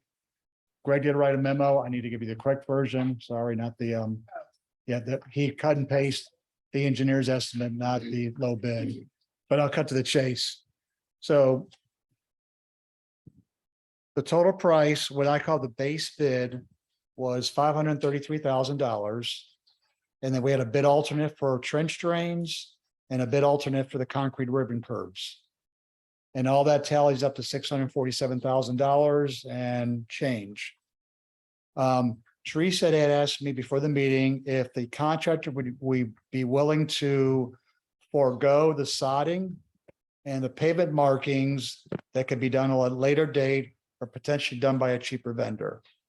We talked to CCI today. He is willing to remove those two items, which totals about $69,000 and not affect his other unit cost. So he's willing to let those go if that's the board's direction. So he also is willing to hold his bid, which started 60 days on October 6th. So not that I'm pressuring everybody, but we can't Yeah. monkey with this too long. So we have the base bid at 533, the trench drains, which I strongly encourage we keep the drainage element for 91,000 and change. And then I still encourage the ribbon curb because the garbage trucks and people, big pickup trucks who go off the edge of the alleyway will tend to, suddenly ravel and become a mess again. So if we do the grand total, 647,000 and less out the sod and pavement markings, whoever's got a calculator handy would be 647,200 minus Yeah. 68,500 and change. So And my apologies that I didn't see this earlier, but as I was reviewing it today, I noticed that in here, he has traffic control costs of $35,000 to block off our alleyways. And again, I don't know if you can go back after we do whatever action we do and see, maybe he doesn't understand that this is like, we're not gonna have flagmen or anything else out there. We're just gonna put barricades and notice the residents, and then he can do his work, so he doesn't have to do extensive traffic control. Even though it's an alleyway. yeah, I mean, I've walked it a few times and there's a lot of zipping around and I don't know, he when he make it safe for his workers, whatever that entails. I mean, with all the flooding I've seen the last 4 weeks, we've had roads closed and we still have people go around the barricades. Yeah. So Well, but just, if you could just I'll broach that with broach him it to and him. say, hey, any other questions of Mr. Hamster? So it's Just thinking about, trying to save money by not marketing the pavement and by not improving the turf. And, what that's gonna mean for how things. well, the sod will be done. It just may be done by Cervello or somebody else, but when Right, but we're gonna have a cost there as well. Yeah. So in other words, how much are we really saving by getting somebody else to do it and having to try to get that done at a separate time? It's, Square footage, I'm sorry. Yeah. Did you provide square footage on per replacement? so there's contingency allowance for performance. it's $3.50 per square yard. Very hard. Yeah. Everybody does it different. He's got performance sod Bahia at $3.50 per square yard. $3.25 according to table 1.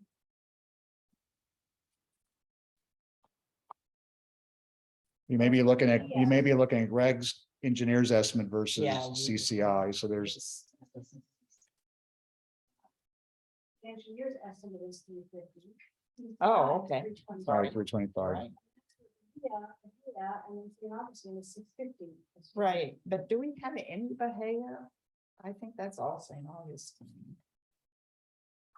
Because it's people's yards. up there.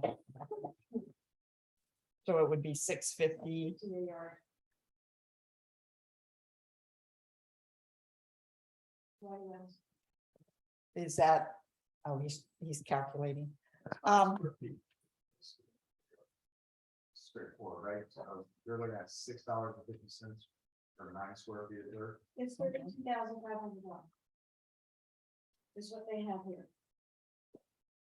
5,000 square feet of St. Augustine. As far as the markings, Schoolyards. most of our alleyways don't have markings. They did, they have shoulder markings and they had arrow markings, they did. And they have one off. Oh, they all did. yeah. A lot of them didn't. I mean, a lot in C2. Most of our alleyways did not have side markings. We have in our whole alleyway, we only had 2 arrows. But is that something field services can do? Because this is just a painted on, this isn't the, you know, he's got just painted on instead of the, Thermoplastic. yes. So can we lay an arrow down and spray paint it? Or the roll, yeah, you'd roll it out. You're saying like 2 arrows? No, I mean, there'd be a lot throughout the whole streets. It depends if you want lines, and again, I don't know if it's necessary to have the lines on every side, on each side, we haven't had them for years and years, so. We're talking about $19,000 for. So- So David, when you're going back, could you maybe see what that would be if it were just the entry and exit markings and not striping the whole thing, or is that already broken out?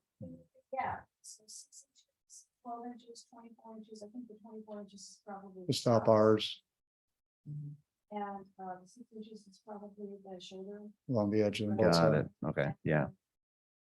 Now, field services just painted all the markings on our parking lots, right? Right. And look really good. They did a real good job. But anyway, I don't know if we can go back and forth. with Yeah, I'm him on afraid if each we and go every back one and of forth, he these. may just say, listen, guys, I don't you know, So my concern is that this is, you know, with or without, you know, it's 580 or 650 essentially, and do we even, you know, what if we do this, it's considerably more than what our reserve study had called out. It's considerably more even than what the engineer's estimate is. Do we have that money really available, and what will we have left if we spend it for other reserve items is my concern.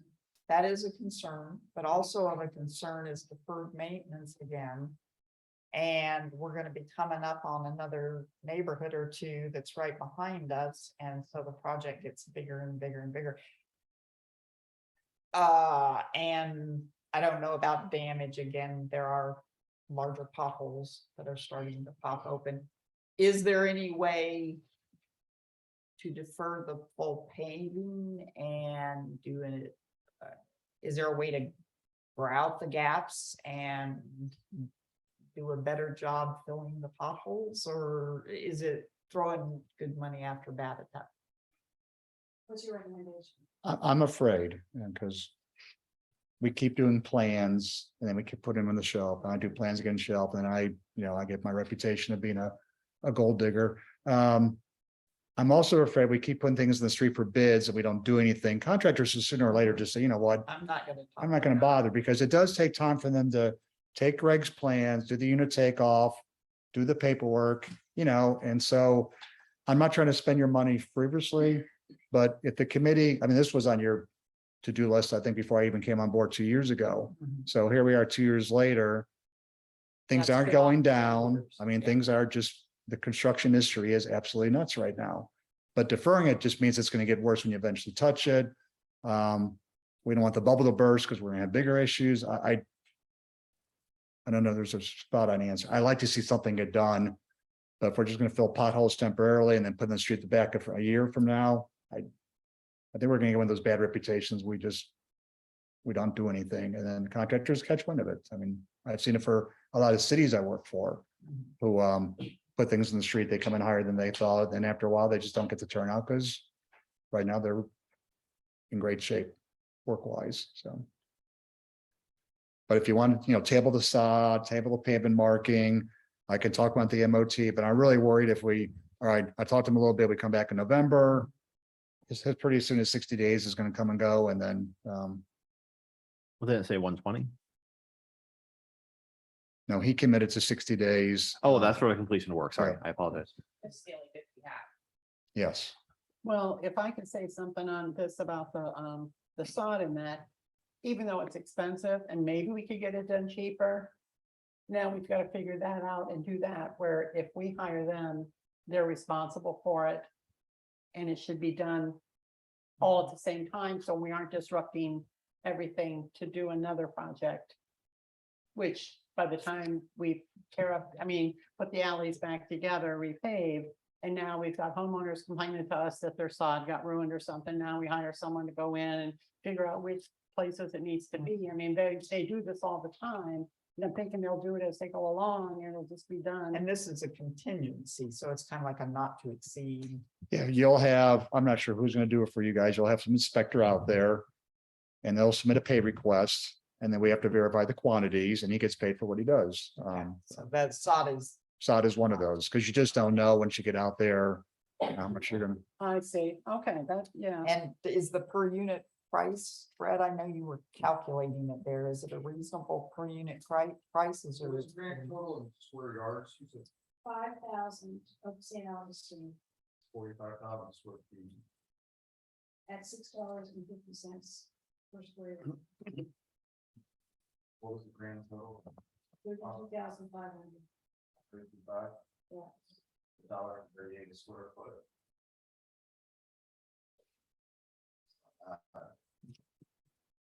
Yeah, because I've seen like $1.50 to $2, so. Obviously, it's a lot of sod. It's 5,000 square feet, that's an acre.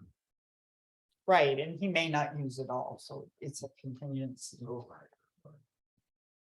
So then we have a motion. I don't know. So you wanna make one?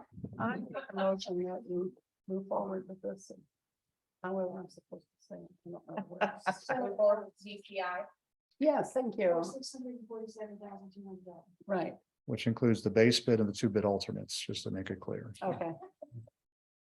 Okay, I have a motion to accept CCI for the pavings of C1 and C2 alleyways for $647,200. Do I have a second? I'll second. I have a second. Any other discussion? Hearing none, I'll call the question. All in favor? Aye. Aye. Aye. All opposed? That was a I hear cough. Is this like? Kind of like a dirt. a positive eye. It's a lot of money. Um. It's a huge, It's a lot of money. I know. but if we've done it 3 years ago, Hmm, I don't yeah, think our so. bids came in at like 140,000. You see one and two? Yes. With the trench drains? No, not without trench drains and ribbon. So. Oh, can I just ask a, oh, But that's just because costs have gone up, and that's why we have to be careful about deferring maintenance, because you Mhm. never know what's going to happen. and so I think we bite the bullet on this one. And we just keep our improvements that we've made with maintenance going, and in the future, we won't have to swallow this bitter pill. Is kind of how I look at it. How long do we expect these alleys to last once they're done? Oh, I bless mean, you. are we looking at a 10-year, 20, because they're 20 years old now, right? A lot of them. So, I think the reserve study had 15 or 17 years. okay, so we shouldn't have to do this to these neighborhoods again. Not in my lifetime. Let's put it that way. That's Right. They're still on the board. All right, the estates, All sir. right, second to last item is the estates. Last board meeting, we had briefly discussed the items that were identified by the camera work. So there was joint repair, pipe repair, and then we have the issue regarding the gentleman who hired a fence contractor to puncture the pipe, to reroute that piping system, and also from a maintenance point of view, to put some riprap and filter fabric around the 14 inlets.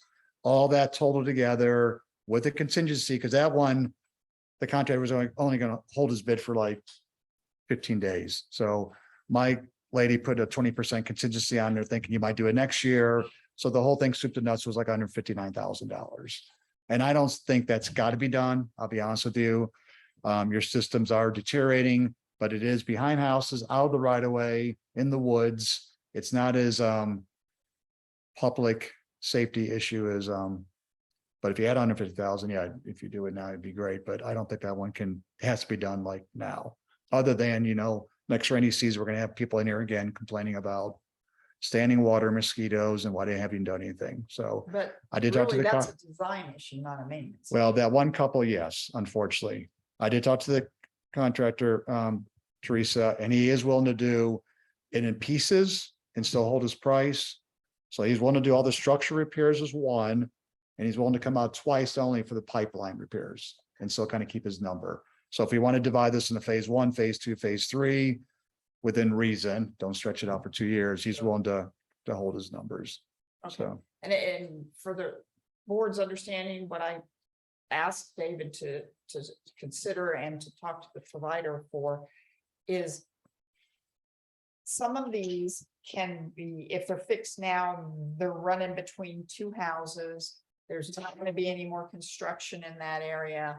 So the likelihood that a construction entity went back in and damaged them again is much less. So I asked him to consider 3 options.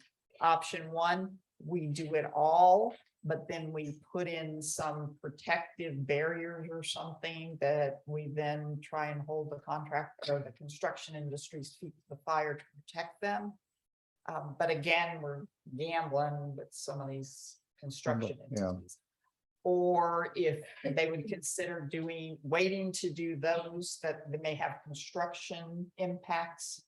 And just consider doing the piping areas that are already built out on either side, so that we're not looking at more construction damage.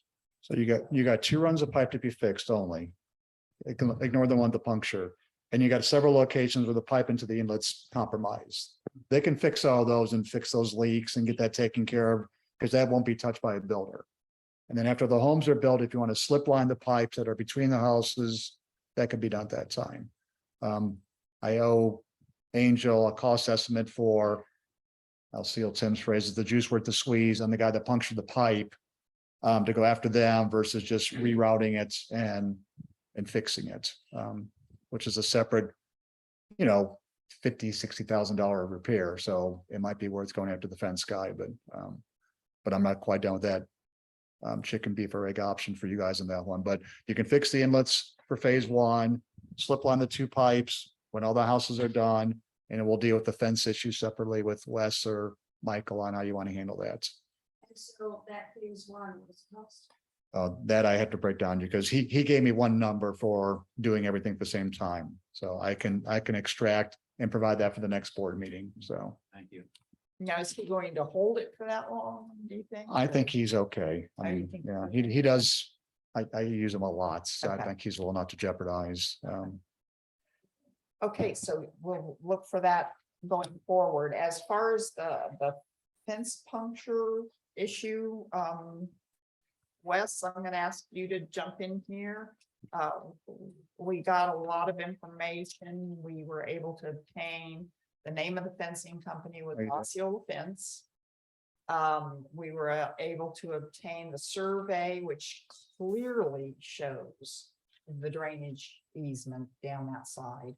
And for whatever reason, they offset the fence on the one side of the property to the edge of the drainage easement, but this one they Right down the middle. right down the middle of the drain.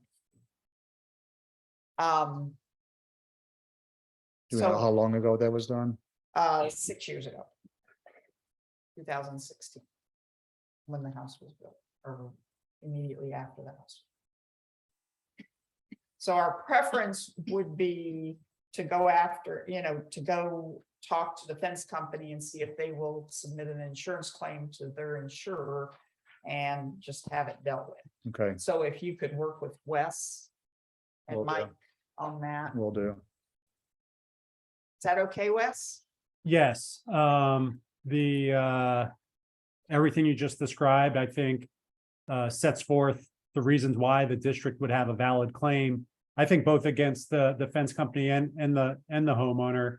And I think to the extent you could address it informally with the fence company who, if it's a currently operating and successful business, hopefully has good insurance to cover these types of claims. So that's probably, you know, when you're going after this thing, you look at the deep pockets, and I think the fence company may be that best option.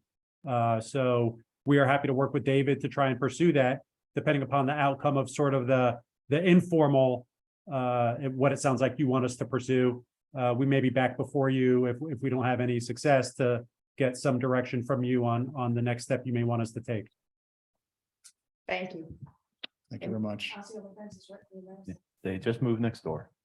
Any other questions from the board? And I'll post your bail for the tree vote. I'm good. It's post your bail, so. Thank you, sir. Thank you very much. All right, district council's report. So Okay. I had three main items that I wanted to address, two of which we've already addressed during this meeting. It was the pipe issue and the basketball court. The only other item on which I thought I would have input is later in the agenda, and that's the RV lot. I'm happy to give you my thoughts on that now, or you know, it's under district manager report coming up. After you guys have discussed it, I'm happy to share my thoughts. Beyond that, I didn't have anything else under my report. Okay, I'm happy to hear what he has to say, so that we can just let it narrate until we get to. And I'm sorry, I couldn't hear that very well. I apologize. I would like to hear your thoughts on the RV lot at this point in time. well, if I can, I just have one other thing. And then we can leave the RV storage lot is opining right before it, because district manager's report and RV lot is right, so it will merge together. The one I wanted to ask about quickly is we have this public records issue, and it kind of merges into the RV storage lot too. As I'm hoping everybody noticed, they got the letter from the county that was originally sent, where they granted the PD, but with a lot of specifications. That I was unable to find. I had received that from the county like a year and a half ago. Because I had inquired of them as we were working towards the Florida gas transmission agreement to keep Garden Road and improve it. So I had received it from the county. When this came up, I had requested everything we might possibly have from our public records. And they were unable to come up with this letter or basically anything else dealing with our PD change and this interaction with the county. I mean, they came up with nothing. So this letter states on it that it was sent to a private email address of our previous board member. That brings up the question, what other things do we not have? And should we be reviewing? Were you able to look into that, Wes, as to what the obligation would be to turn over all those records to us? Beyond, so they are public records, to the records that deal with CDD business that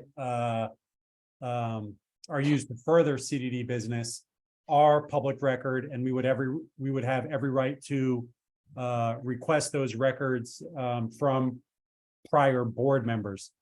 The issue that you and I discussed, Teresa, forgive me, I have not yet had the opportunity to definitively determine.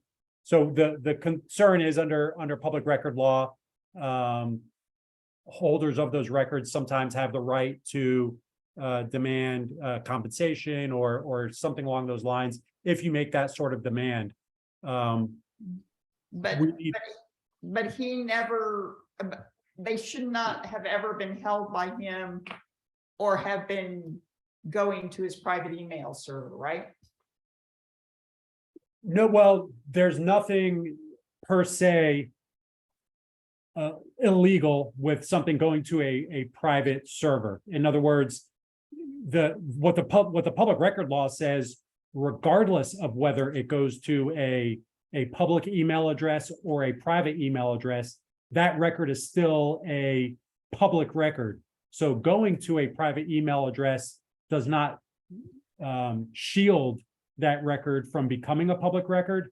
But I cannot say definitively per se that by the fact that it went to a private server alone is somehow illegal or problematic. I would need to look more into that with respect to what the matter was, what representations may have been made at the time, and the extent to which there should have been involvement by more parties than just that one board member. So the private email address alone is not in and of itself illegal.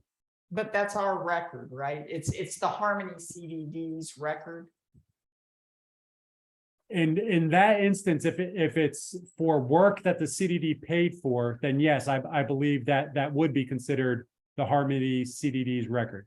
And I think that that's the distinction between, versus something that particular board member created that effectuates CDD business would also be a CDD record, it would be a public record that the CDD would have the right to, but whether you would call it a CDD record, if it wasn't something the CDD contracted for and paid for, then I think that's the distinction there, if that's the distinction you're looking for. Okay, then if you can further go into this, because we do need to make sure that our public records are complete and in the proper storage areas, so. Understood. Which, Mr. Haber, have we received everything we need to from our previous district council? I know my partner, Mike Eckert, has been pursuing that, and I think without success. To this point, no, I do not believe he's received those. And what is our recourse there?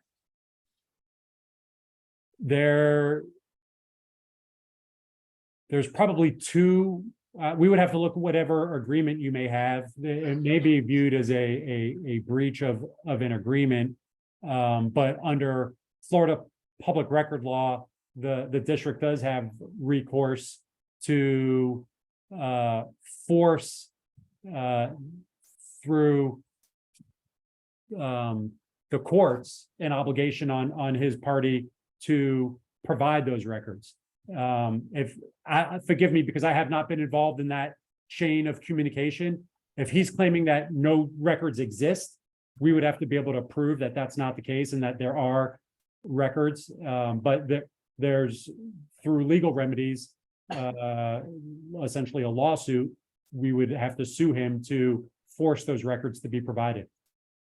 Which would cost us extra money. Correct. I hate to say this, but I will. A bar complaint? Would a bar be? More encouraging into. That may be persuasive as far as getting him to comply. Yeah, I think that has the potential to get some action on his part. I certainly can't make any guarantee that would do anything, especially if he's strong to his position that no records exist. I think he would tell the bar, he would stick with that as well, to say it's not a valid complaint because I don't have any records to be provided. Frankly, that would be his position in any lawsuit as well, but we would just have to see where that goes.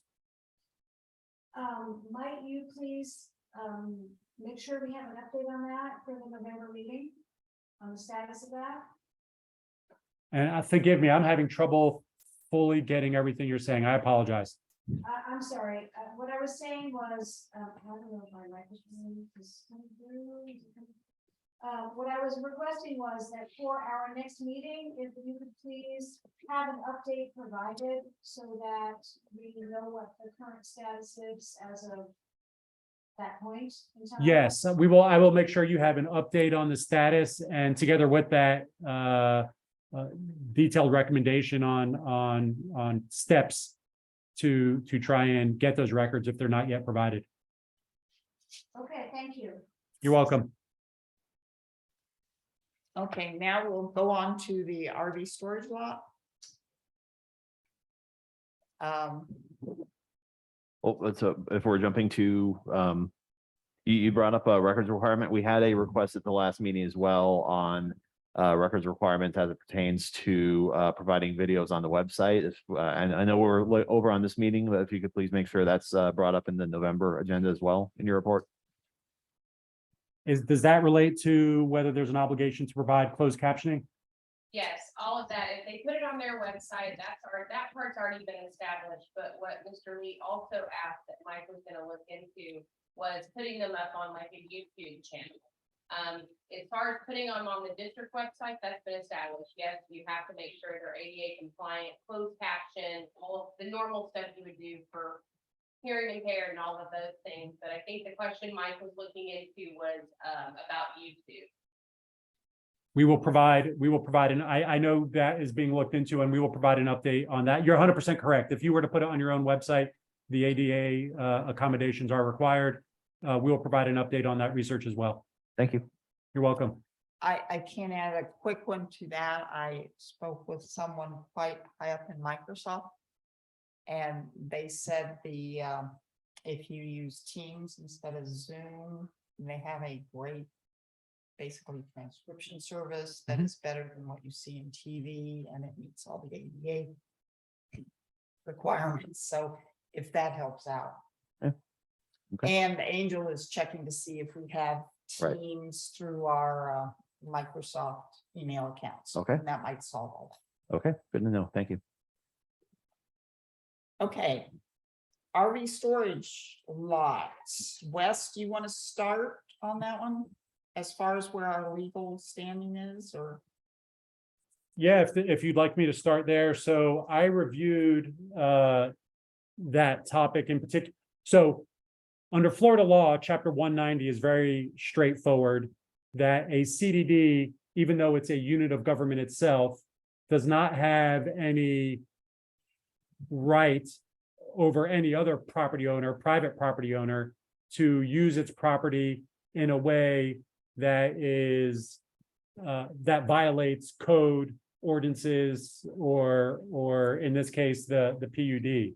So to the extent that any use of the property is in violation of the PUD, that's just as much problematic for the CDD as it would be for any other property owner. In reviewing it and looking at the PUD documents, it does appear that some of the present uses of the property, namely the RV storage and the use of the property for, forgive me, I've lost my notes here, but the property, the other use was, is there a service trailer there? Staff trailer. Thank you, the staff trailer. Facility. Those two uses appear to be inconsistent with the authorized uses under the PUD.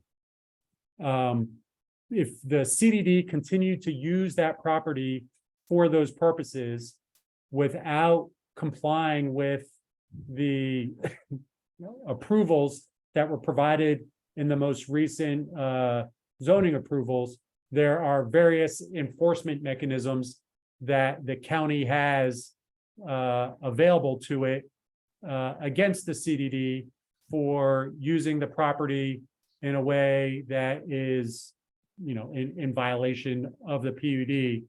Those range from penalties, fines per day, lawsuits to cease the CDD or require the CDD to cease from using the property. And at the most extreme level, there are criminal penalties, misdemeanors for using a property in a way that's inconsistent with the code or PUD. So our recommendation is that the CDD not use the property in a way that isn't permitted either by the codes or the PUD.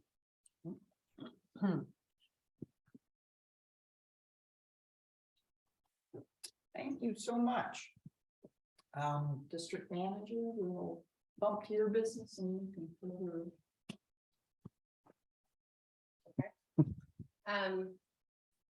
So I have a few things and I'll go through them quickly. Let's talk about the RV law because we have to, I would suggest we make a decision. So yes, you do need to make a decision this evening about what you're gonna do, which is obviously you have two choices.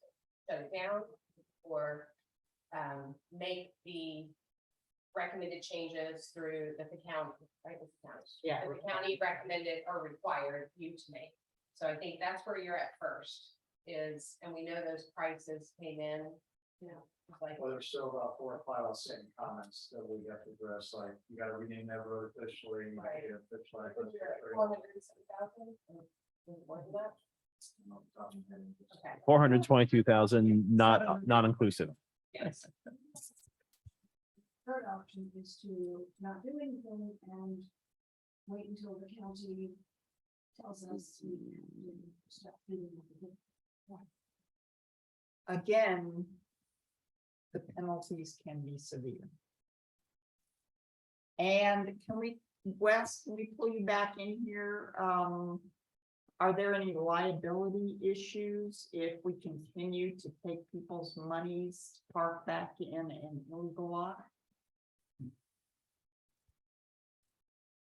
Well, I think, I don't know about the liability extending from taking the money. I do think to the extent that someone got injured or their property got injured while using the storage facility and the storage facility was not legally permitted, I think any plaintiff's lawyer would focus on that as far as the exposing and claiming the level of liability the CDD may have for their client because we were essentially, holding ourselves out to being able to do something that we were not legally permitted to do. So I think that just exacerbates the claim that any user of those facilities may have against the CDD should such a cause of action arise.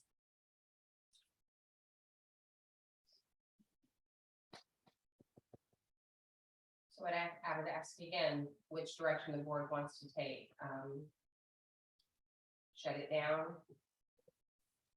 Make the required improvements that Osceola County put forth, or leave as is and possibly face the penalties for doing so.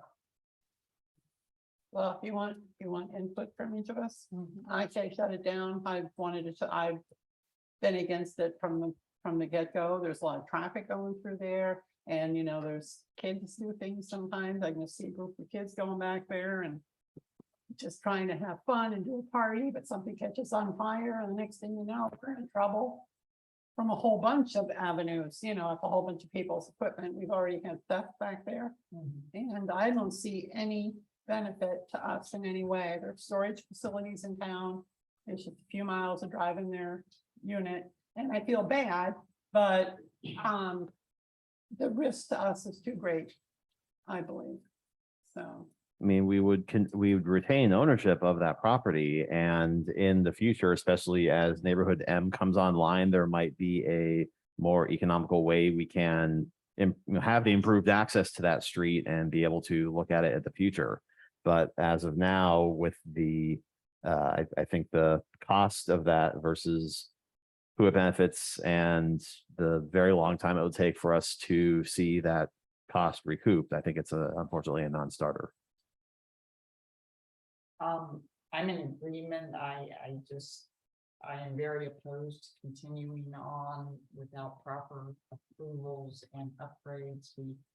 We tried diligently to do it and to keep this, but the cost is just too great for the limited number of people that it benefits.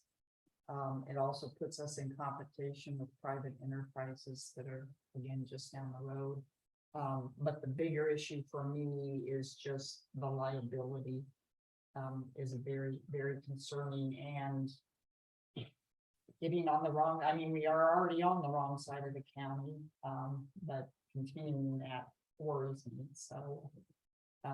At this point, I would entertain a motion. Well, hold on. So we've talked about the RV lot. We were hearing, I mean, the maintenance trailer is also, okay.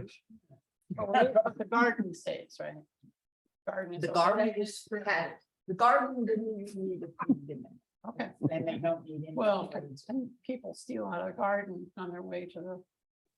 No, but anyway. That one, I made that up. Well, including the, that would include like the shed and, whatever small structures that are associated with a garden, right? That's, Right, anything associated with garden, because it was considered recreational open space, and the county was extremely clear about the garden, just a fine use, they love it down there, and they met all the requirements, so.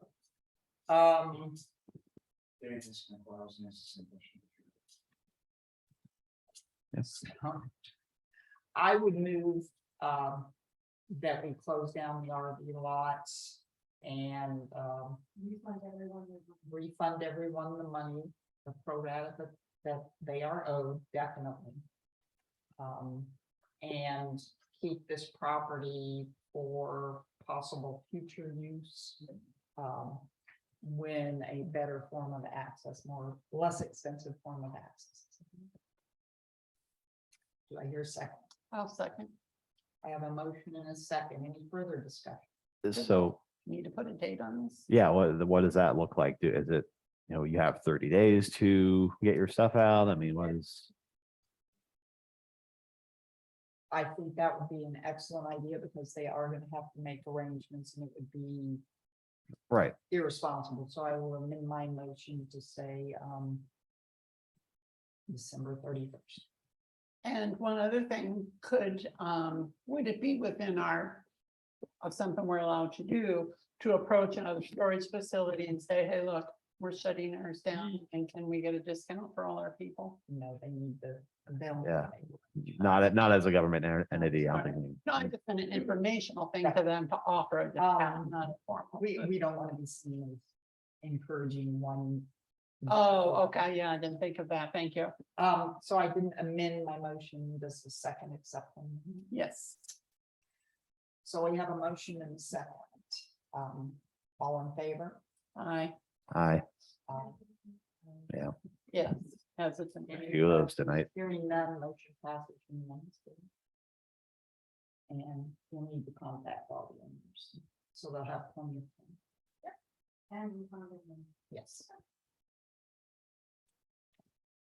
All right. District management next time. Okay, a few things, looking into the right of ways, I know there was mention of on your website that there was an interlocal with Osceola County about the right of ways. There's not an interlocal.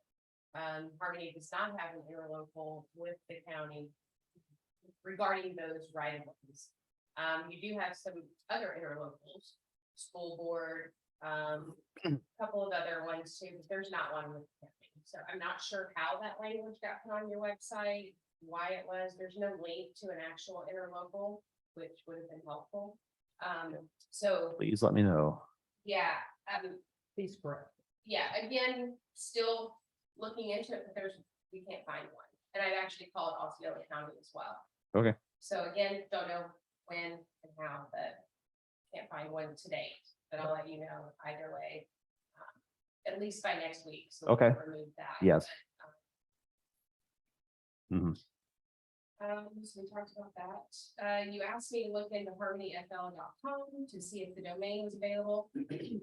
The site is not live, it's not active, but it is taken. Okay. You could hire a broker like GoDaddy.com. It starts at about $70 to see if they're willing to give it up. That's really about it for that.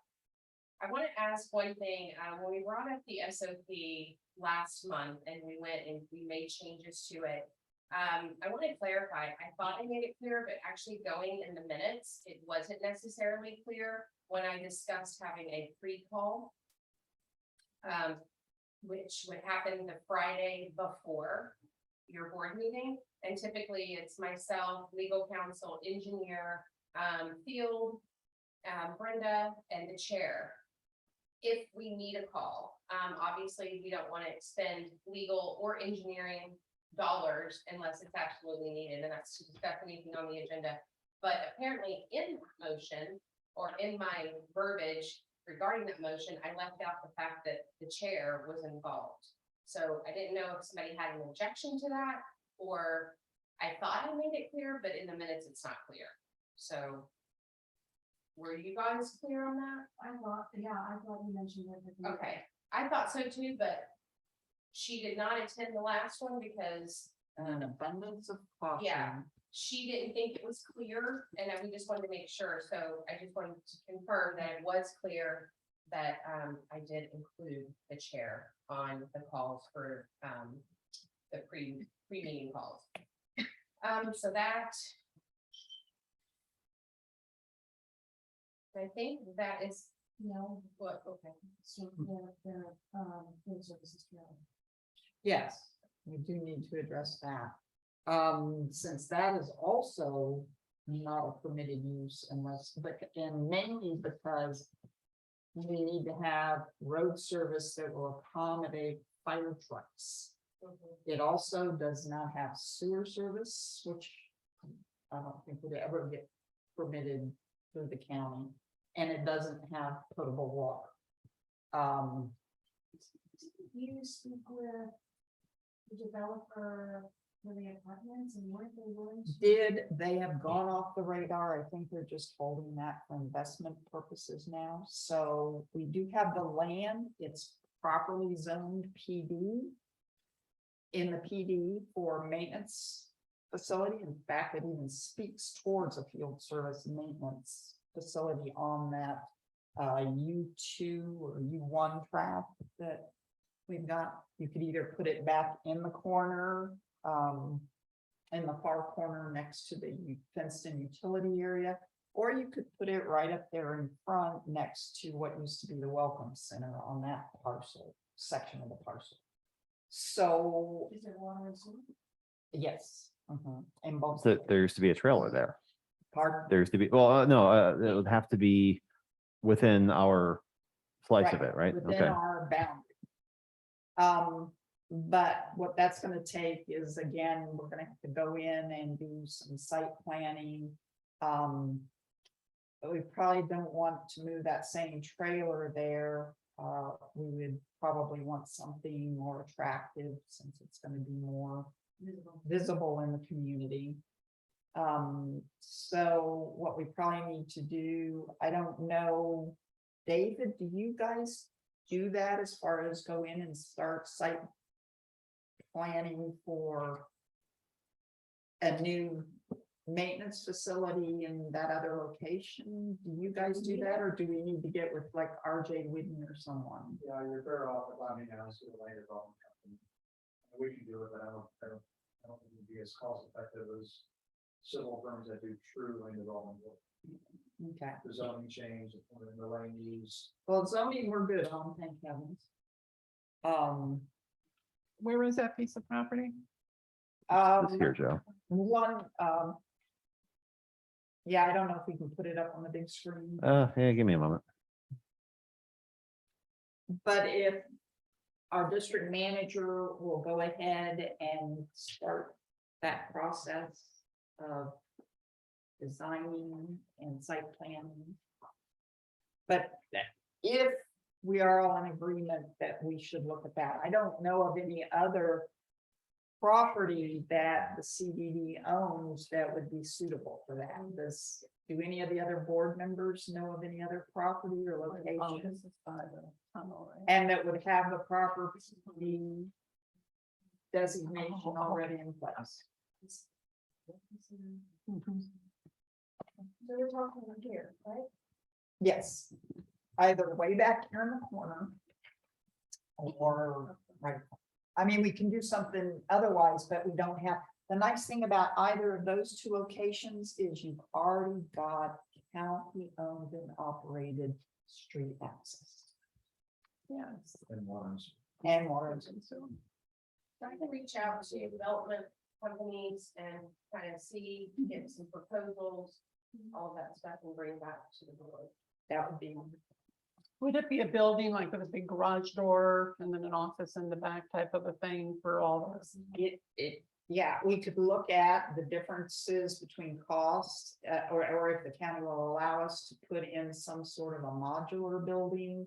Or if we want to do a site build, but again, the cost. Well, I was thinking of the big garage door, so their equipment could be kept. Oh, that would be wonderful. Yeah. Yeah, Is that that way kinda what it you're would be more thinking? secure. Yeah. And, but again, You're right. costs will drive a lot based on the other contracts we've approved. Wonderful. I have a question. Yes, ma'am. Is it possible to, table new business matters to the next meeting? Because there's a lot of explanation. We have to, I have the accountants on the, Zoom call now. And there is a deadline to do a budget amendment, everything, I believe it's, yeah, so we really need to at least get through those two items. At bare minimum. We could, Send a line. we can table the rest of it. But this has to be done. Andre, Um, go ahead. do we want a quick motion and vote on starting the relocation of the? Does that require a motion? It doesn't require, we just ask you. To get back to at that point, you all will have to make. Future new business. Yep. No motion. Okay. Want to be sure. And there's Andre and Samantha are on the phone. I sent out a revised, budget amendment. You all should have received it. That basically breaks down your general reserve fund and your general fund budget. So I know there was some question and some not understanding exactly how it kind of breaks down and how you follow it. So I've asked Andre and it looks like Samantha, both of them are on the phone. Okay, does anybody have any questions, specific questions that they'd like to put to the experts? So, going through this document, the 43,000 changed from 63,000 because we removed 20,000 to the reserve fund, right? And then we go, the next changes are operating transfers out. So if you could explain to us what that means, where that money came from and where it's going. The 608-706. Andre or Samantha, please. Hey, this is Andre McGadden. Nice to meet you all. And thank you for your patience. No problem. I've worked in a municipal, prior to being here, I was controller for a municipality, so I'm used to the commission meetings and how in depth everything can be. If I'm understanding your question properly, there's one of the values, you said 608. I couldn't hear you all the way. $608,706 for operating transfers out. So we just, I think, the clarification there is, where is that money come from? Where is it going? And why is it that number? Okay, give me just a second. I had a different value. So when I was looking at it earlier, there was a value that is on, if we're looking at the latest financials that you have for September, there's a transfer out of, I see now, 608-706. The 608-706 is really just reflects the variance between the amount that was budgeted for transfer out and the amount that actually was transferred out. So the 608-76 represents the difference between the 675-246 you see there and the 66-540. So say transfer out, can you explain for everyone listening what the transferred from where to where? Sure, sure. So at an earlier board meeting, you all decided that you wanted to create the reserve fund and essentially seed it with $1 million fund balance. So that was done in two parts. The first part was taking reserve balances from the general fund, which are 3 items that I did have highlighted because I wanted to be as studious as possible, but I don't have it in front of it anyway. There were 3 items that made up a value of $324,754. That was a reserve fund balance that was in the general fund. That is the first value that was moved from general fund to the reserve fund to effectively create and seed the general fund reserve. The second portion of that is the part that I was just mentioning a second ago, 675,246. That portion was a transfer out of the general fund into the reserve fund. Those two values combined made up the $1 million in quote unquote seed money for the general fund reserve fund. So that's what those were. It came from the general fund into this general fund reserve, and that's what the transfer out and transfer in was. Okay, and so explain to us, this 608,706 is coming from the general fund, so this is on the last page. Well, hey, wait, let me correct you there. The 608,706 again is a variance. If you look at if you go to the top of that page, you'll see 4 headers. Yeah. That 4th column that you're looking at, it says it's the variance between what it shows favorable or unfavorable. So your 4th column just shows the difference between what you budgeted and what you actually did. So to understand the amount that actually was transferred, you'll look at that 3rd column where it says year-to-date actual. So what was transferred, what was actually transferred was the 675,246. So that was transferred out of the general fund into the general reserve fund, Yes. general fund reserves. Okay. So that means our fund balance that ended the year was not, the general fund was not 1.1 billion, but was minus 651,000. Is that is $1.5 million difference? No. Which page are you looking at? Yeah, Oh, 27, Right. Oh, current budget. Oh, that's for, is that for 2022? yes, as of September of 2022. That's what you should. You're looking for your ending fund balance, if I'm understanding you. Yes. So on the page it's titled Statement of Revenues, Expenditures, and Changes in Fund Balance. Has the letters on it. Your ending fund balance is 547,006. So that represents capital that came in to that general reserve, that general fund reserve fund. It's kind of redundant, I see. But it represents the capital that came in minus expenditures that took place during the course of the year. Right. So this is the number we have in the general fund reserve for paving the alleyways, repaving the alleyways, and doing the pipe work and et cetera. Correct. But my question more is, like, I'm confused why, if the budget as it was had a positive of 1.129 million, and the proposed amendment to bring it down to minus 651,000, that's a $1.5 million difference.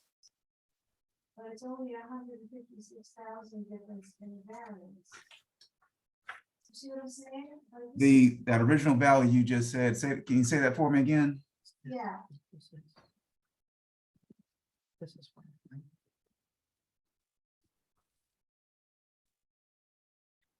proposed amendments.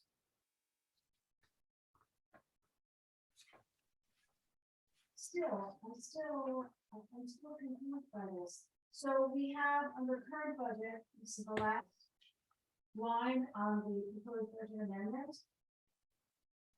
It shows that, so what's the difference between current budget and final budget? Give me a sec. Get to where you are. Third column.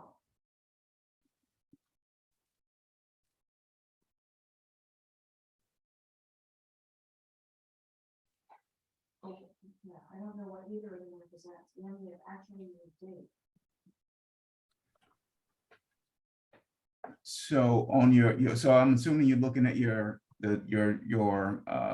adopted budget document. Is that, This is the document we got within this package, which included first, a letter, from Helena, Yeah, and, it's the general fund. entitled Page three, proposed general budget fund. amendment. It's the last page, last line on the third page of the general fund proposed budget amendment. For the period ending September 30th, 2022. So there's 5 columns here. The first column is current budget. Then there's a column proposed amendment, which is final budget and actual year to date. And the variance. So I don't understand what current budget is and final budget is.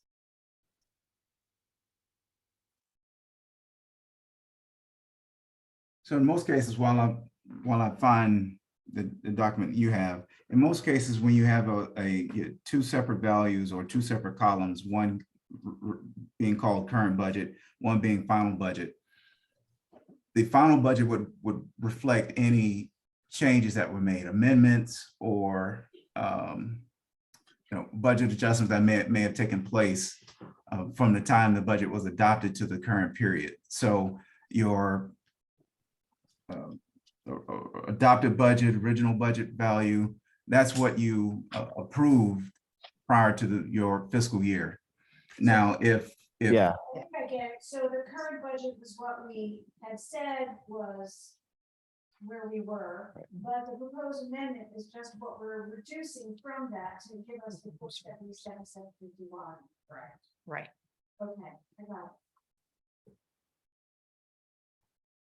Any other questions? Nope. I move to approve the resolution. Where is the resolution? The budget resolution. Budget, what? 2023-01. 2023-01. Do I hear a second? I'll second. I have a motion and a second. Any further questions, discussions, puzzlements?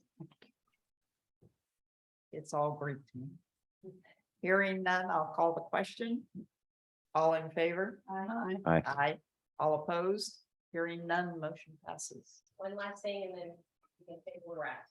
Is I just need a motion assigning your fund balance as of 9/30/22. The board hereby assigns fiscal year 22 reserves for fiscal year 22, which you all wanted to move those into an operating reserve account.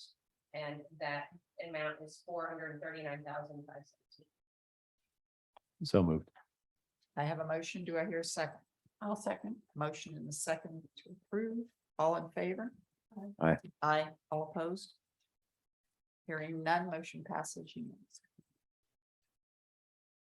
Do I hear any other motion? Move to adjourn. I I'll have- second it. I have a motion to adjourn and a second. Any discussion? Well, I could talk. for a All in favor?